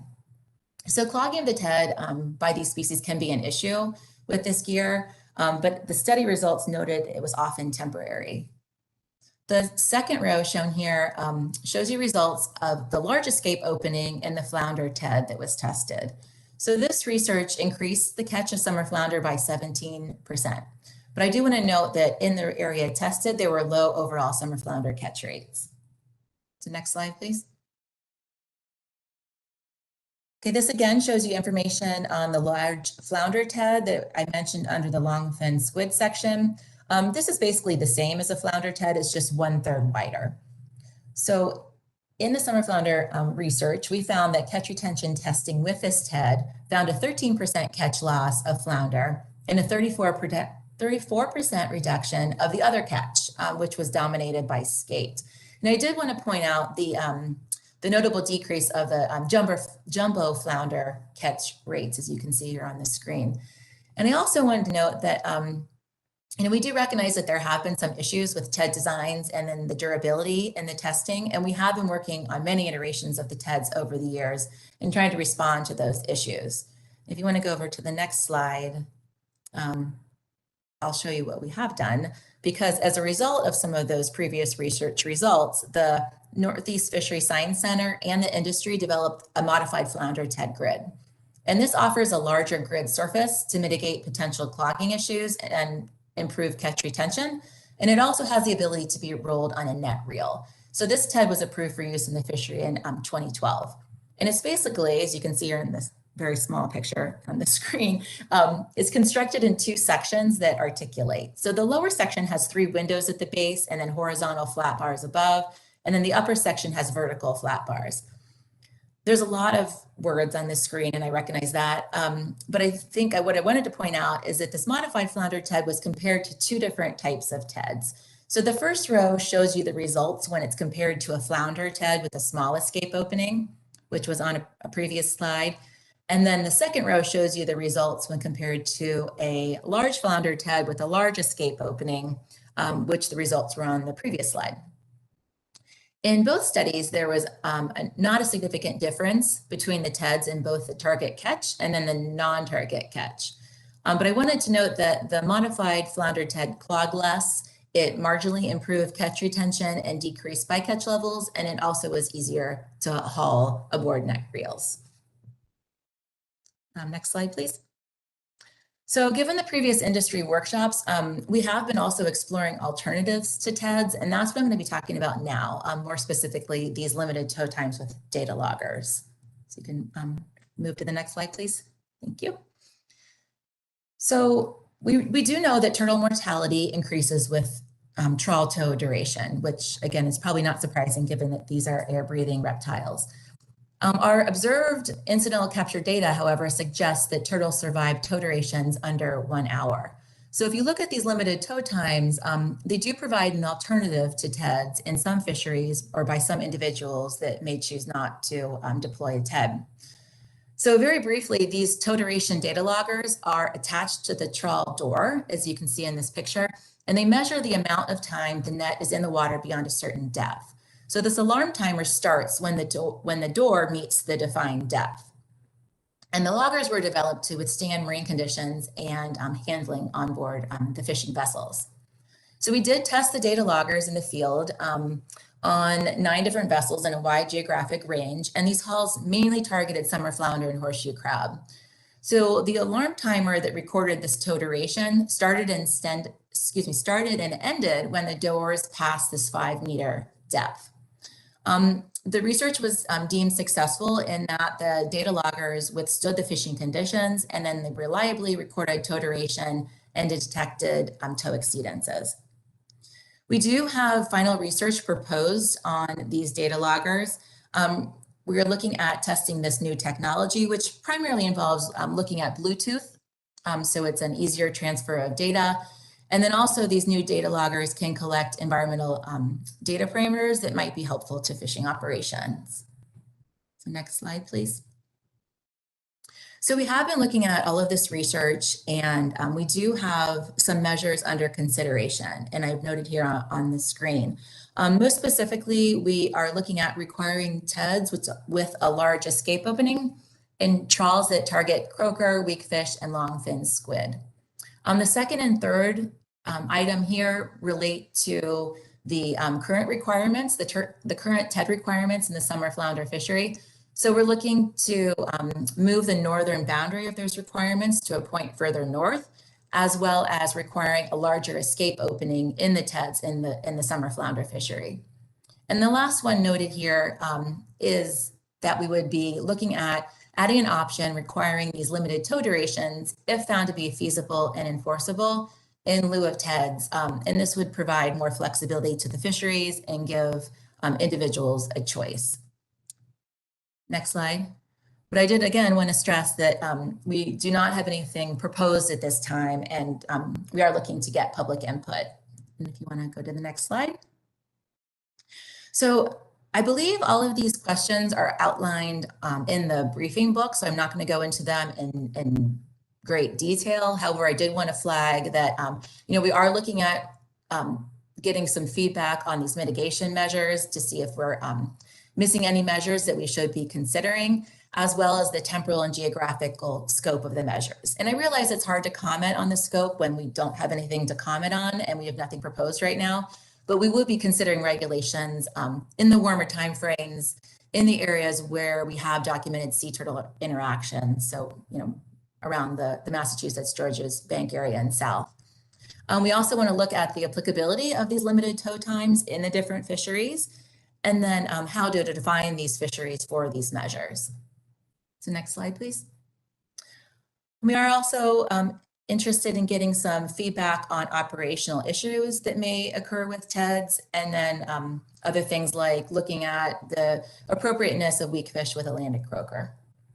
You can move to the next slide, please. Some of these economic considerations are things we really would need from the industry. A lot of these questions relate to the individual input on the choice of the management measure, like whether or not they would use tow time limits or TEDs, the cost associated with some of these measures, and then how would they compensate from using these gear modifications. So at the time of the rulemaking, we will be considering all economic and environmental impacts associated with the action. And this will include any costs with potentially reduced catch or increasing the area swept.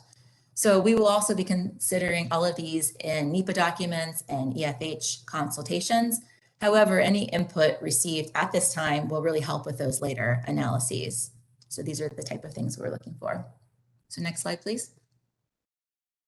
So you may wonder how you can provide opportunities or comment opportunities, and we have a couple different options. So first, you can provide written comment. We have an email address where you can submit feedback or any other comments that way. We also are holding a series of virtual stakeholder webinars, and the dates are shown on the screen. The information presented at these webinars is largely going to be similar. However, we may get into some more details on the different fisheries and the TEDs used and some of the research. So that's why we have this species-specific focus noted on these certain days. We also are having call-in days where the public can call in at designated times to talk and provide feedback with a live person at NIMS. And then we also want to work with your advisory panels for longfin squid and summer flounder to get a little bit more input that way. And then finally, the idea is that we would come back if that is an okay option at your April council meeting to then provide a summary of what we've heard from the public and then accept any additional comments from you either in writing or we can accept them verbally at that point, whatever works best. So at the end of the slide, I do have a website that I've noted. This is basically your one-stop shop for all of this information. So on this website, we have a description of all the TED designs, links to all the research reports, measures under consideration, the information that's desired from the public, and then also how to register for the webinars and how to comment. So this is, I would suggest going to this website for more information. So in terms of a timeline for a rule, we are a ways out. As I mentioned earlier, we still need to conduct the research, management still needs to consider it, and then obviously we need to prepare the rulemaking package. And as you know, that can take quite a while. So while there will be a public comment period with any proposed rule that is determined to be developed, I really want to stress that now is the time to provide early feedback so we can take that into consideration of any measures or actually even integrate any ideas into future gear research. That might be it. So next slide, please. Yeah, thank you. And I have my contact information here. I know we might be a little bit short on time, but I'm happy to answer questions if deemed appropriate now. And again, this is not the last time that you'll be able to provide feedback. So I really appreciate the time here today. Thank you. Yeah, thank you, Carrie, and appreciate your time as well. We do have time for questions. If anyone at the council has any questions for Carrie. Now's the time. Pat, I have Pat Gear. Let's see, I'll come back to you, Pat, in just a second. Oh no, Pat's standing in. That's right. With yesterday, I'm just a little confused. Okay, Pat Gear. Go ahead, Pat.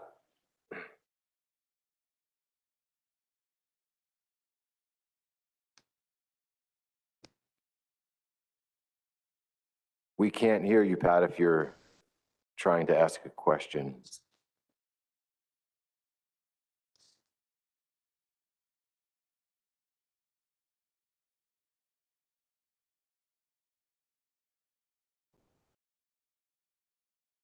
You're on mute now.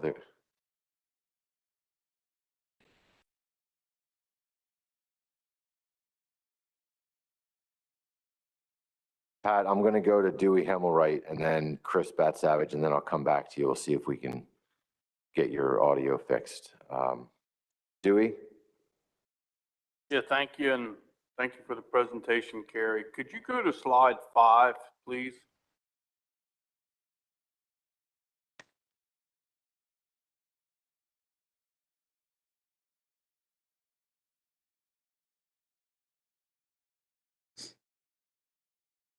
And under, you made mention how the sea turtle hadn't recovered. No sea turtle species had recovered, yes, under ESA. And what would be just a couple points that would show recovery? It's my understanding in reading the Endangered Species Act, they'll probably never be recovered in everybody's lifetime and a bunch of others, the way it's written. So what would be recovery, or just a couple points that would be determined that they're recovered? And then I got one other question after that. Yeah, thank you for your question. And yeah, I mean, it's my life's work to get turtles off the endangered species list. So I do hope at some point they are. So in every turtle recovery plan, I'm just going to talk about the loggerhead one because I think that's most relevant. There are recovery criteria. So in the loggerhead plan, for example, there's a recovery criteria of a 2% increase in nests. They're specific, over a certain amount of time, over a generation time of 50 years, for example.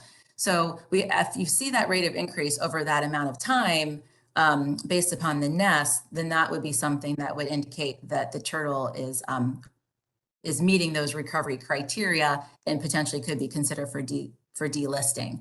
And then every now and then we do have a status review that reviews all of the data, all of the threats to the species. And then as a part of that team, those discussions are also looked at when we assess whether or not it's recovered or not. So basically, a follow-up question. So basically, it has to do with the amount of turtle nest on the beach. It doesn't have to do with the amount of fishing, because if you don't reach the criteria of the amount of turtle nest on the beach, then it's not considered recovered. Is that kind of correct? Well, it depends on how the recovery plans are worded. We do have criteria for the number of nests and the number of nesting females on the beach. We also have criteria for trends in abundance on foraging grounds. So that also is related to the recovery plan. And in the recovery plans are specific actions that need to apply. So that's where the link to fishing comes in, with the thought that if those threats are addressed or minimized or are dealt with that way, then we would then see the turtles being recovered on the various different criteria that's listed in the plan. So I'm not sure if that exactly answered what you're trying to get at, but I'm happy to talk more about that also. Yeah, also, could you go to page or slide 27? And it has to do with the targeting of weak fish. It's my thought that weak fish has been 100-pound, is not a targeted species since last 20 years or so, if not more. And 2009, and so there's been a roughly in 100-pound trip limit, and so I don't know of the targetedness of including croaker. I mean, weak fish with Atlantic croaker. Also, just a follow-up question, or not a question, but a comment. It would be interesting if y'all were able to go back and look at 10 and 20 years of the amount of gear in the water commercially, particularly that would have interaction, and the amount of reduced gear in the water in the last 10 and 20 years that would have interactions with sea turtles. One thing I don't see in here is boat strikes and the increased water activity that's out there of the different fishing groups or entities. And so I just, when I look at something like this and I look at the data put together, and it's 10 years old, the ocean has changed out there and the fisheries that have happened. And there's a lot less fisheries, I know particularly to North Carolina. So thank you, and I'll forward this on to others for their comments. Great, thank you so much for your comments. Yes, and that's something that we would look at for trends. And we do have initiatives going on for other threats as well. You know, I'm just talking about fisheries today, but yeah, thank you very much for your comments and feedback. All right, thank you. Chris Batsavage. Thank you, Mr. Chair, and thank you, Carrie, for the presentation. I got more comments than questions. The presentation answered a lot of the questions that I had beforehand. But yeah, thinking about the croaker fishery, as Dewey mentioned, yeah, there's really not a directed weak fish fishery, although the nets that were used for weak fish were the same ones they used for croaker. Made sure they had the proper minimum mesh size in the nets that were needed for weak fish. Yeah, so it's pretty much one and the same. I guess just kind of thinking about how to characterize the fishery or gear, it might be better at a gear level because it's, I guess what's called locally or regionally a fly net, the fly net fishery. And yeah, the croaker and weak fish historically were the main targeted species. But as you mentioned in the presentation, things like bluefish are also targeted, menhaden and things like that. So you may be looking at, I guess, gear characteristics of the trawl as a requirement for whether or not a TED is needed might be a better way than just focusing on a particular species, although some species will be more so than others. And I think probably the same could be done with with trawls for summer flounder. They seem to be a little more specific in terms of gear characteristics. But kind of touching on what Dewey mentioned, it would be interesting to see maybe the interactions kind of over time, because when I looked at the map and that you showed where it showed the turtle interactions in the croaker fishery, no doubt those occurred, but they probably occurred quite a while ago because the trawl fishery for croaker has been largely inactive for the last 5 to 10 years. Not to say it wouldn't become active in the future. But yeah, that's just some initial thoughts. And I guess in terms of other feedback, this might be something for leadership here. They mentioned the species advisory panels possibly for providing feedback. I'm wondering maybe if like the Northeast Trawl Advisory Panel might be worth them weighing in, because just there's a lot of, I don't know enough about the different characteristics of all the trawl fisheries, and they might be able to provide some input as well when it comes to developing regulations for these. Thanks.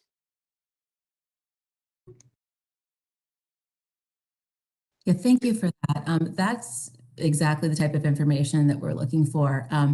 On that mitigation measures slide, we did note there was a bullet how to define the fisheries for these measures, considering the existing definition. So yeah, that's super helpful related to the gear characteristics. And then I did want to just quickly respond to the interactions over time. Our Northeast Center has done bycatch estimates over time, and they're in 5-year time increments. They're not all combined, but that is something that, I can look at and see if something, we can put a compilation together, and I can certainly share that with the council if that would be of interest or at a later date.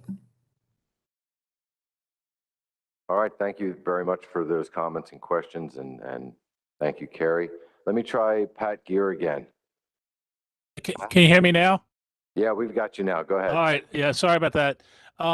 Thank you very much. I agree with Dewey. I did a lot of this work in the Southeast, and over the years, we were finding out that we were having just as many boat strikes as we were interactions with trawls. So, I think maybe those numbers, the interactions with trawls, at least in the Southeast, were going down compared to boat strikes because of, primarily recreational vessels, but other vessels as well. The question I have for you is, the sample sizes for some of your testing. I've done some of this work, and to get a reliable value, at least in the southeast of the fisheries I was looking at, we had to do we had to do like 100 to 150 paired tows. So most of your paired tows were like an N of anywhere from 20 to 40. So do you feel comfortable that that enough work was done on those different the different gears to feel comfortable with those numbers at this point?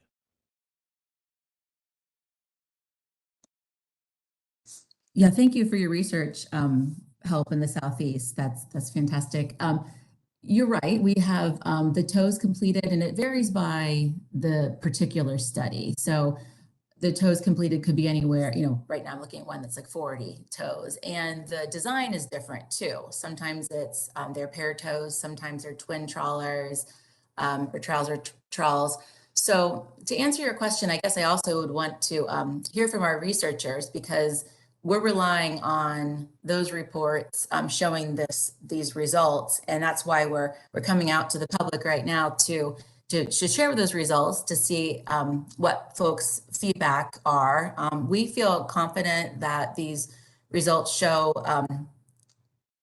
that there is a turtle benefit, and then we're confident in the studies that show the percentages that they do. However, obviously more research could always be done, but at this point we're relying on the studies to date. So I guess I also would want to hear from the public on whether or not folks feel like this is enough. So that's something that we'd also be interested in getting feedback on. Okay, thank you. Thank you. Any other hands from the council? Any other interest in any questions or comments? Council members at this time? Okay, I'm going to go to the audience quickly. James Fletcher. Thank you. I think the statement that the number of turtles killed by trawls was the most is incorrect. I think plastic injection and entanglement with hooks and recreational fishing lines and boat strikes kill more turtles. Leaving that aside, the first cable head was developed in Wanchese and was built in Wanchese, North Carolina. Dick, Rick, and Jeff refused to use a pre-stressed cable head in their experiments. Now, they were all three National Marine Fisheries employees or federal employees. When the industry comes up with something and you refuse to use what they do or improve on it, there's where the problem comes in. Now, on the other side of the coin, there have been an attempt to put in hatcheries on the East Coast, and in 6 years, NOAA or U.S. Fish and Wildlife will not allow a permit for a turtle hatchery. So the question is, why do you want to try to recover them only one way? Wouldn't a turtle hatchery and hold them for a year, which has been done in North Carolina by a North Carolina Marine Patrol officer, work better to increase the numbers?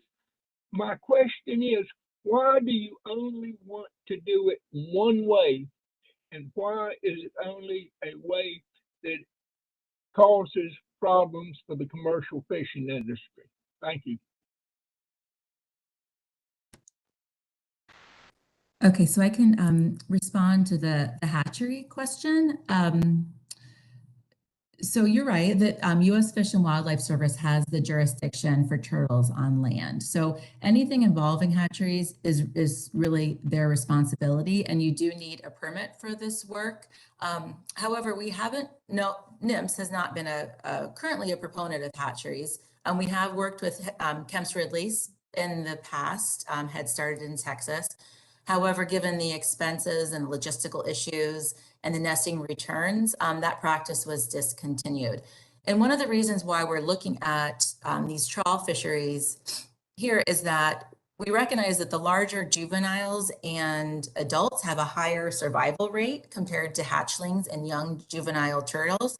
And also the larger juveniles and adults have a higher reproductive value. And so it's thus a higher potential to achieve recovery. And so given our limited resources, we haven't been encouraging the use of hatcheries to achieve the recovery. All that said, we are looking at turtle recovery from a holistic nature. So we do have other things going on in our wheelhouse that are hopefully striving towards recovery. You know, the purpose of today is just to talk about the trawl fishery component. I think that answers your question. And I actually can't speak to the previous cable TED research, but I'm assuming we can get to that at another time. Yeah, that sounds fine. I appreciate your attempt to answer those questions. I don't see any other hands at this time from members of the public. So I'm going to go ahead and bring this back to the council. And Carrie, I want to thank you for the time you spent with us this afternoon. We'll look forward to hearing future updates and working with you the best we can to provide the information that you need from a council perspective. So thanks again for being with us today. I appreciate it. Thank you for your time. Okay, now to the fun. We have one last segment of our agenda for this afternoon, which are some acknowledgements and awards for past council members. And I do need a few minutes to get a couple things set up. So why don't we take about 5 minutes and then we'll go ahead and start the awards and acknowledgement ceremony. Thanks.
Warren?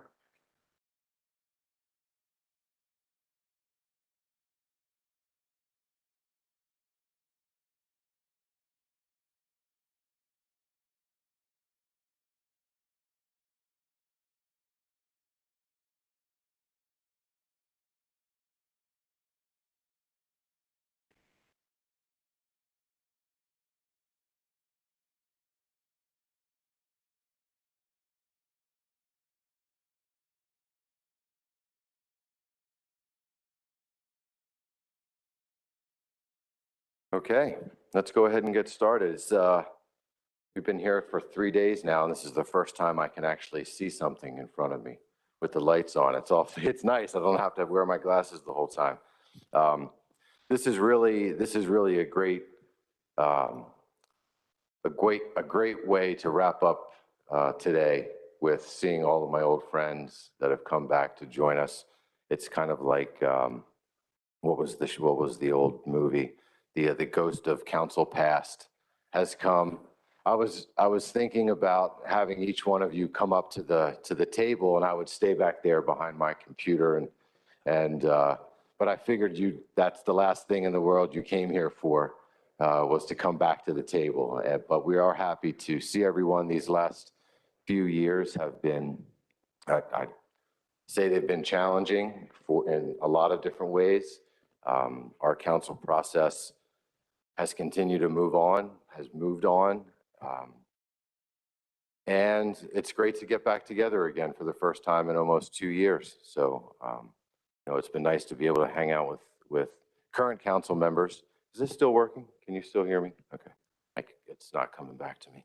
But it's really nice to see all of you. So we do have a handful of awards to give out tonight. It's been a few years. We've made some acknowledgments virtually to members who have left the table.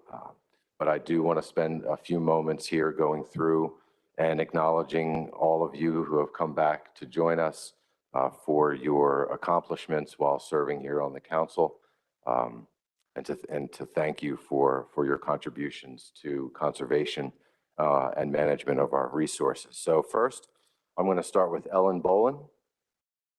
Ellen came to us as in her position with Virginia as the Deputy Director of the Marine Fisheries Resources Commission.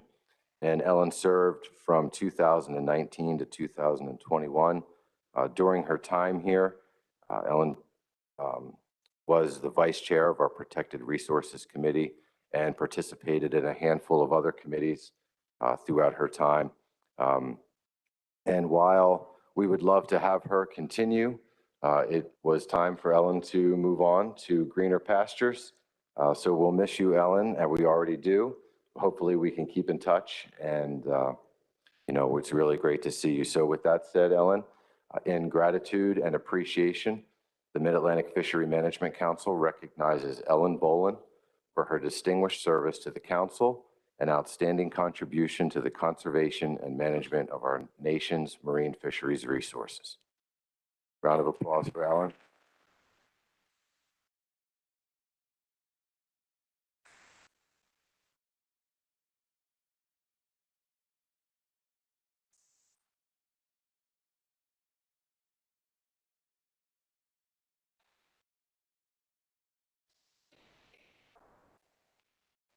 I had previously sort of been an advocate, and you really grow to appreciate the hard work and the tough decisions that are made at this table. I'm just thankful that I got to serve for as short as.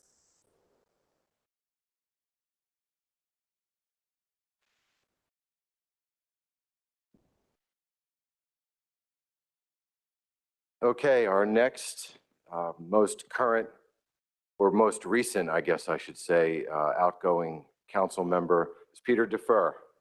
There he is.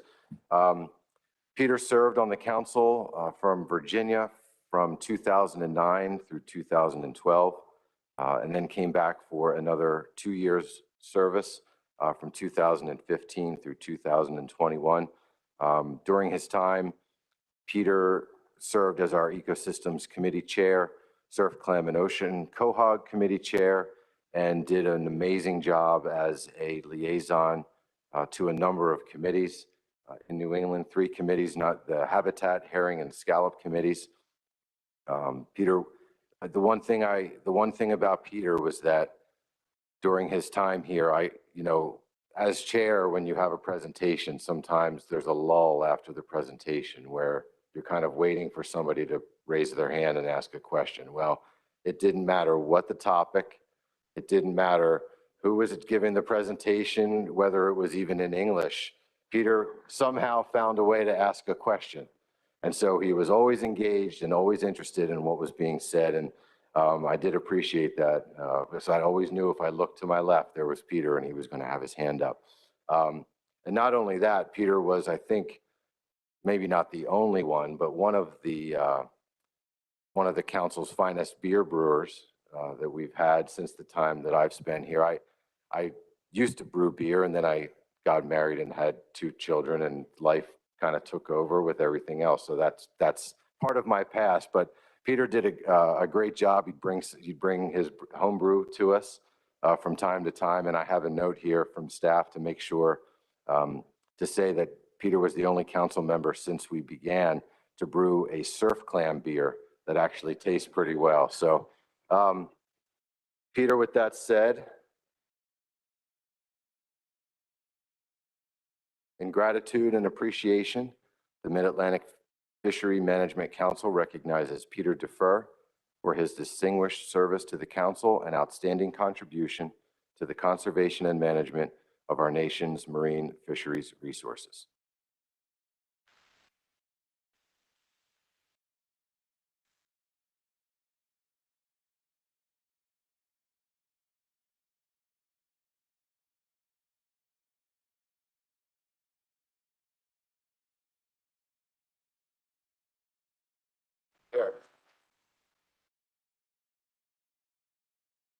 There you go. Thank you, Mr. Chairman. I have a question for the last speaker.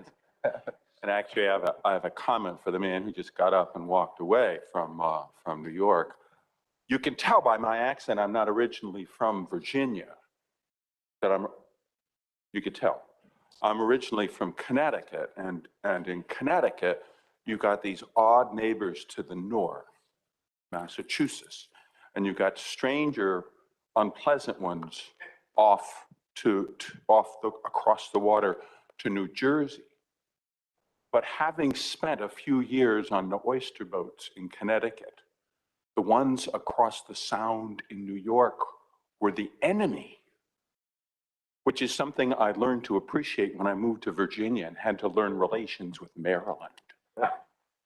Thank you very much. I've appreciated making all these new friends on the council for 12 years, long time. Thank you.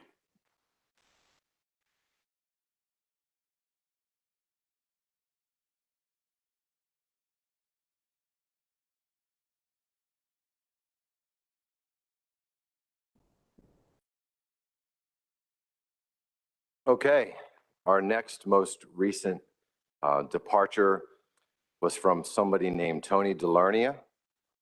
I had asked staff to help me kind of organize my thoughts as to time spent, some accomplishments that an individual had while they spent time here with the council. And when Shelley handed this to me earlier today, I looked down and I said, 1991. Like, how can I wasn't even driving a car yet in 1991. And there were probably some people in here who may have been born or not even born yet in 1991. I know there were 2 little guys that weren't around in 1991. So yeah, I mean, when you look at Tony, I mean, this piece of paper doesn't reflect the amount of time, effort, and energy that Tony Delarnia has put into the council process. He served as vice chair to the council from 93 to 98. He represented the council as Monkfish Committee chair or co-chair with New England. He was the New England liaison from 95 to 97 when I graduated college. Then he was appointed after his first term and I was trying to do the math, that the math doesn't even add up. It was before they even did math when Tony started, because his first term was longer than 9 years.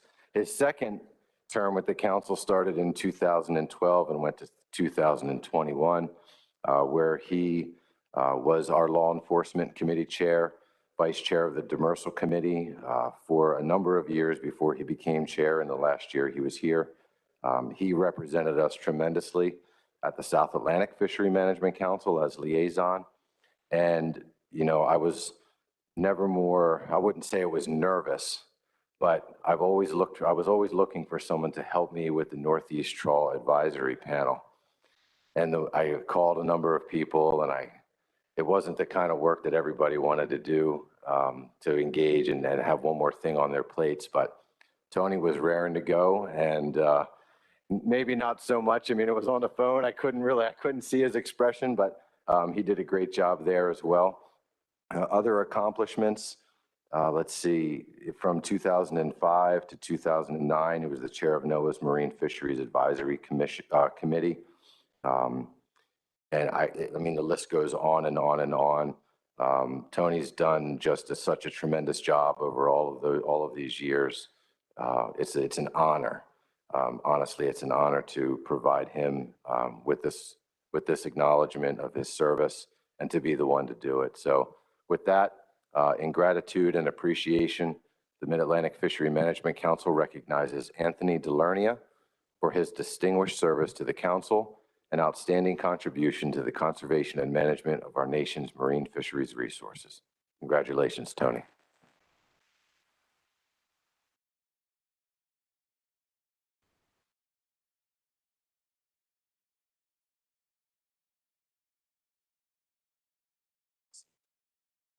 You'll hear from me probably now and then maybe later on if we go offline a little bit.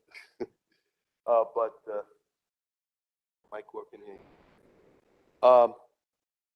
Yes, actually my involvement with the fisheries management started in 1973, 1974.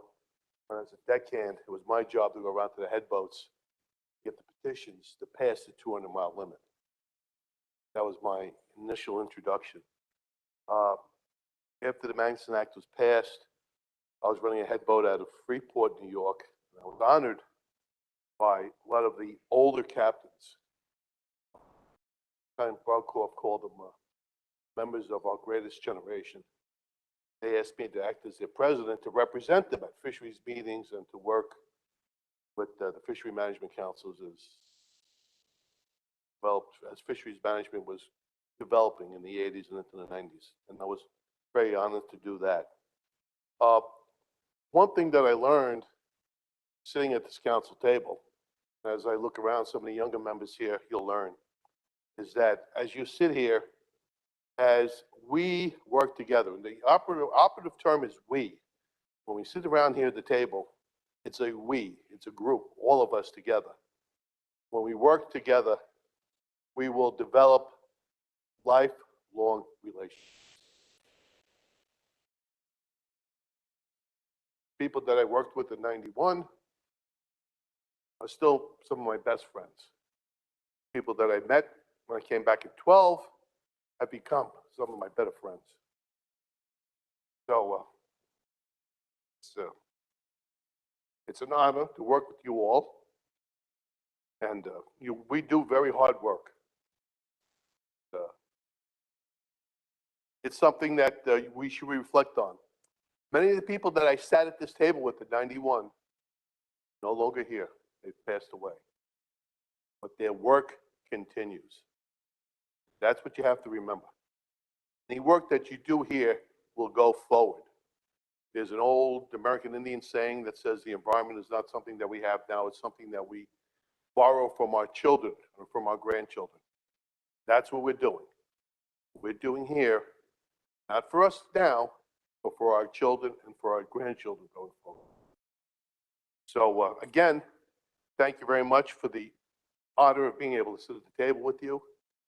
The pleasure of knowing you all was one of the greatest experiences of my life. As a professional, who gets to do two cutting-edge things in their professional career? I got to sit at the table in the beginning of fisheries management, and now I get to sit at the table again, actually in the back, as we do offshore wind. As we move our oceans into the next step of where we should be. So I'm very, very lucky that God's given me this opportunity to be able to. Again, thank you very much. And I do have a few other things, but maybe after we go online. Thanks again.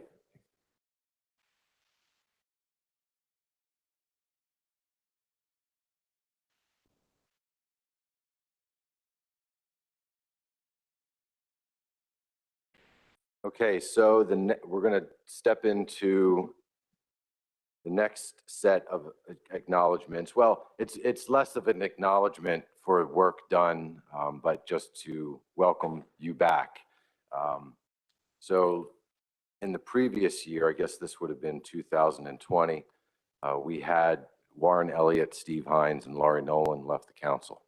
And we had an opportunity during probably one of our first, maybe third or fourth virtual meeting to acknowledge all three of these past members for the work that they've done with the council and recognize them for their contribution. But we didn't have a chance to shake their hands, give them a hug, say goodbye, not forever, but for that period of time, because we were doing it through a computer screen. And you know, this is a much better place to recognize the people that you've worked so closely with and have become friends with. And you know, I just want to say welcome back to Warren and Steve. Laurie was not able to make it with us today, but Laurie, if you're listening, we miss you, and hopefully we'll be able to see you sometime soon. I know we go to New York, we go to Long Island this year for a council meeting, so maybe we can all get together then. The funny thing, the one funny thing that I did see in this, and like I said, staff put some notes together for me, for everybody, and I was looking over Steve Hines's bio, and you know, Steve and I shared a lot of similar personal, professional type of experiences, given that we both worked for state agencies. I still do. Steve's retired. Good for him. You know, we both dealt with lots of crazy fishermen. For New York, that's simply put. Maryland, we've got quite a bunch down here as well too. So, you know, Steve and I, we kind of hit it off as friends early on. And I spent a lot of time with Steve over the years as I kind of learned the council process and spent more time with the council. But, you know, I get down to the bottom of this here, bottom of Steve's bio, and it's talking about how awesome of a fisherman he is. He's this avid I would call it a self-proclaimed angler. The only thing I ever saw Steve do when he wasn't at this table was eat cheeseburgers and drink beer. So I'm not exactly sure how great of an angler he is, but next time I'm down in North Carolina, Steve, maybe we can try to get out. There you go. I very much appreciate that. I know that, why don't I do this? Let's say, you know, for Warren and Steve, if there's anything you want to say to the council, you know, I'll offer an opportunity to say hello. Or, yeah, Steve, if you want to say hi. Just briefly, I want to thank you very much for the opportunity to say goodbye in person. It really means a lot to me, and I'm sure to, unfortunately, Lori's not here, but I also wanted to express my gratitude to council staff. I can't imagine what fisheries management would look like without the input from council staff. I just want to take that opportunity at the, you know, going out to say thank you very much to the staff.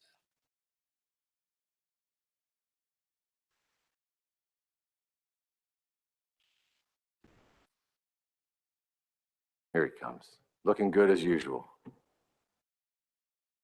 Thank you, Mr. Chairman. I would echo Steve's remarks. It's so good to be back together. I mean, the last meeting I was at was the last meeting that you had in person, and the time spent around this table meant the world to me. Haven't worked with a better group of folks. I miss you. I still tune in. You probably see my name. I mean, that's kind of sad, isn't it? It's like I'm still hanging on. But thank you very much. It means a lot. I appreciate it.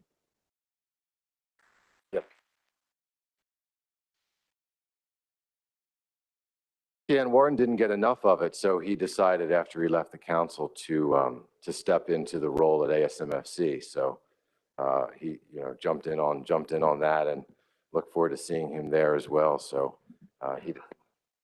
oh no, and you work for free there too, right? Steve mentioned staff. We do have a couple new staff members that hopefully you'll get a chance to meet tonight. Shelley in the back. Shelley was hired maybe 6 months ago or so.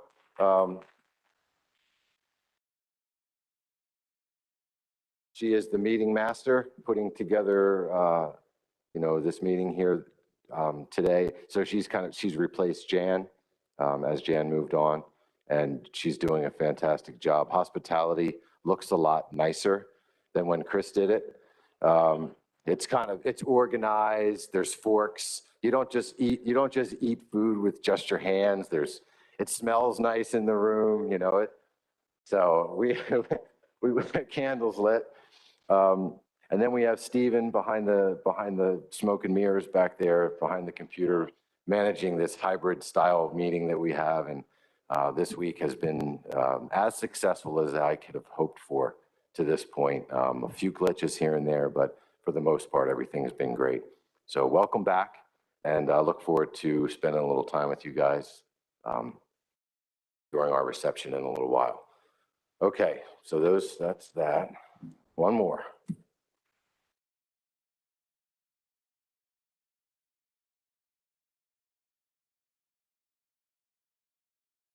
So each year, the council's executive committee, which is a committee of all the chairs of all the different committees that work for the council, gets together and considers nominations for an award.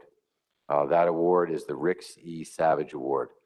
And the person who not only is eligible but is nominated for that award is a person who has added value to the council process and management goals through significant scientific, legislative, enforcement, or management activities throughout their time here with the council and during that process. So we present this award annually, and because we have not been together for a number of years, I have a couple awards to hand out tonight.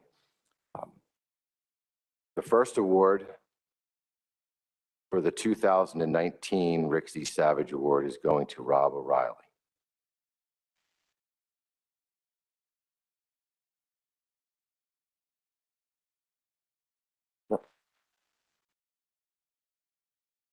Let me read this here to you, Rob, and I was going to have to say a few words, but why don't you just have a seat here? All right. Rob and I, again, kind of like Steve, Rob and I go back. We had similar jobs at agencies within the state, and we got to know each other even back in technical committee work and things long ago. Yeah, right. Time has passed, and Rob did a tremendous job at the council and was recognized for that work that he did. So I want to just read this plaque to you, Rob, and then offer some time if you would like to speak to the council in any way. The Mid-Atlantic Fishery Management Council presents the 2019 Ricks E. Savage Award to Robert O'Reilly with gratitude and appreciation for his positive influence and contributions to the conservation and management of Mid-Atlantic fisheries. His leadership, service, and dedication contributed significantly to the successful stewardship of our marine resources and dependent fishing communities. Rob, congratulations. Thank you.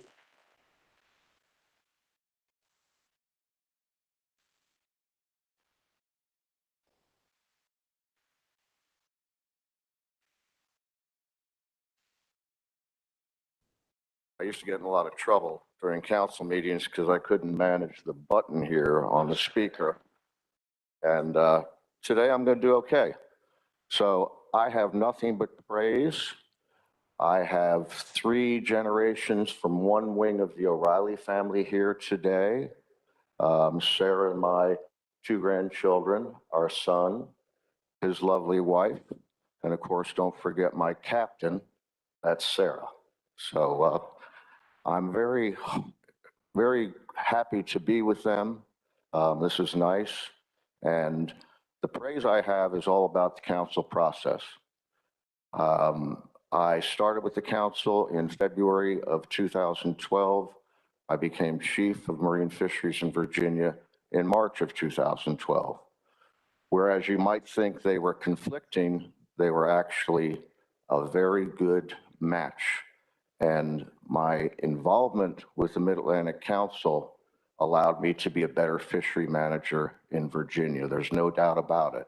Why? Because of the great people that I served with at the table, the fantastic staff, which is a deserved superlative, which was always resourceful and always informative.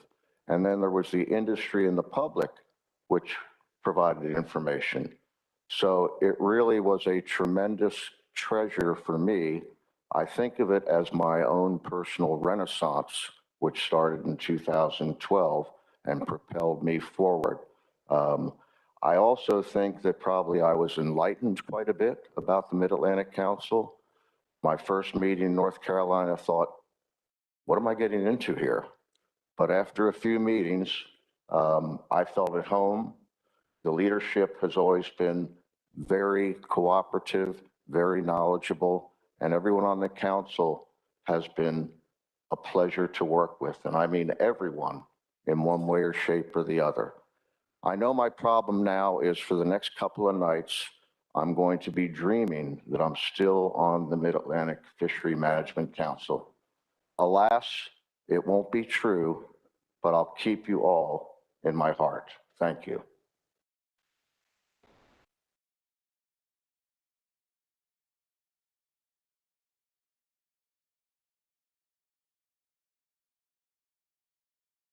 Thank you, Rob. And I think you might be the first person since I've been on the council, maybe in 10 or 11 years now, that actually brought an entourage with them, which is great. So it's great to see your family, and thanks for introducing them, and see the next generation of O'Reillys coming through the line here. Okay, we have one more award to hand out. That's this previous year's Rick C. Savage Award. Again, this award, well, we just went through the person deserving of this award is recognized by the council and the executive committee due to the work that they've done while serving on the council.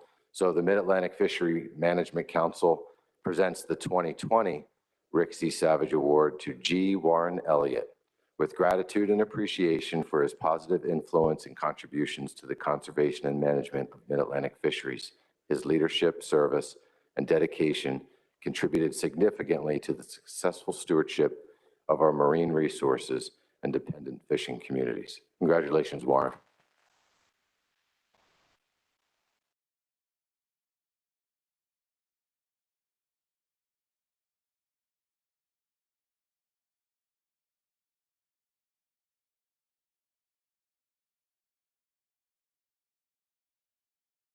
So as of an hour and a half ago, this was a complete surprise, honest to God.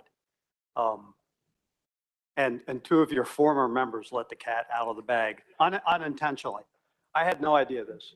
I texted Chris this morning and I said, Don and I mean, you know me, I'm always down for a party. So I wanted to be here at 6. I said, we'll probably roll in around 3. Should we just hang out? I didn't know with the protocol, with the mask and stuff. I said, we'll just hang out. We'll see you at 6. Chris says, no, why don't you come down to the meeting room? I said, oh, okay. So I came in the meeting room, and I won't call anybody out, but they said, congratulations. I said, what are you talking about? And they said, well, didn't you read the briefing book? I said, no, I still tune into the meetings, but I'm not going to read your briefing book. So anyway, this was really a surprise. And let me just say that comments have already been made, but to reiterate, I mean, the staff of this organization is second to none, being led by Chris Moore, Dr. Moore, the leadership, all of you around the table. I mean, many of you, I mean, we Facebook, we still text, we're friends, you know, for a lifetime. And, you know, for somebody from Pennsylvania that really did not know much coming into this, the trust and support that you gave me meant the world to me. And I'll just close with this. The most impressive thing that I found the entire time around this table is I heard disagreement a lot. I never heard disrespect. And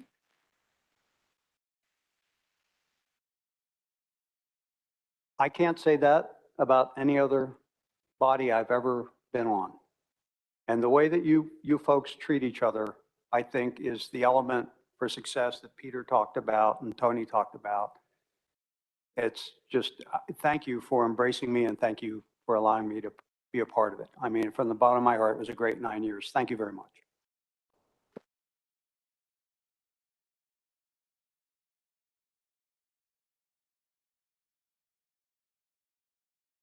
Okay, so that concludes our acknowledgements and awards. So we'll go ahead and officially adjourn the meeting. Everyone, if you can just stay for a moment. Stephen, if you can close out the meeting to folks, or just close out the meeting online. Chris has a couple announcements, and then we have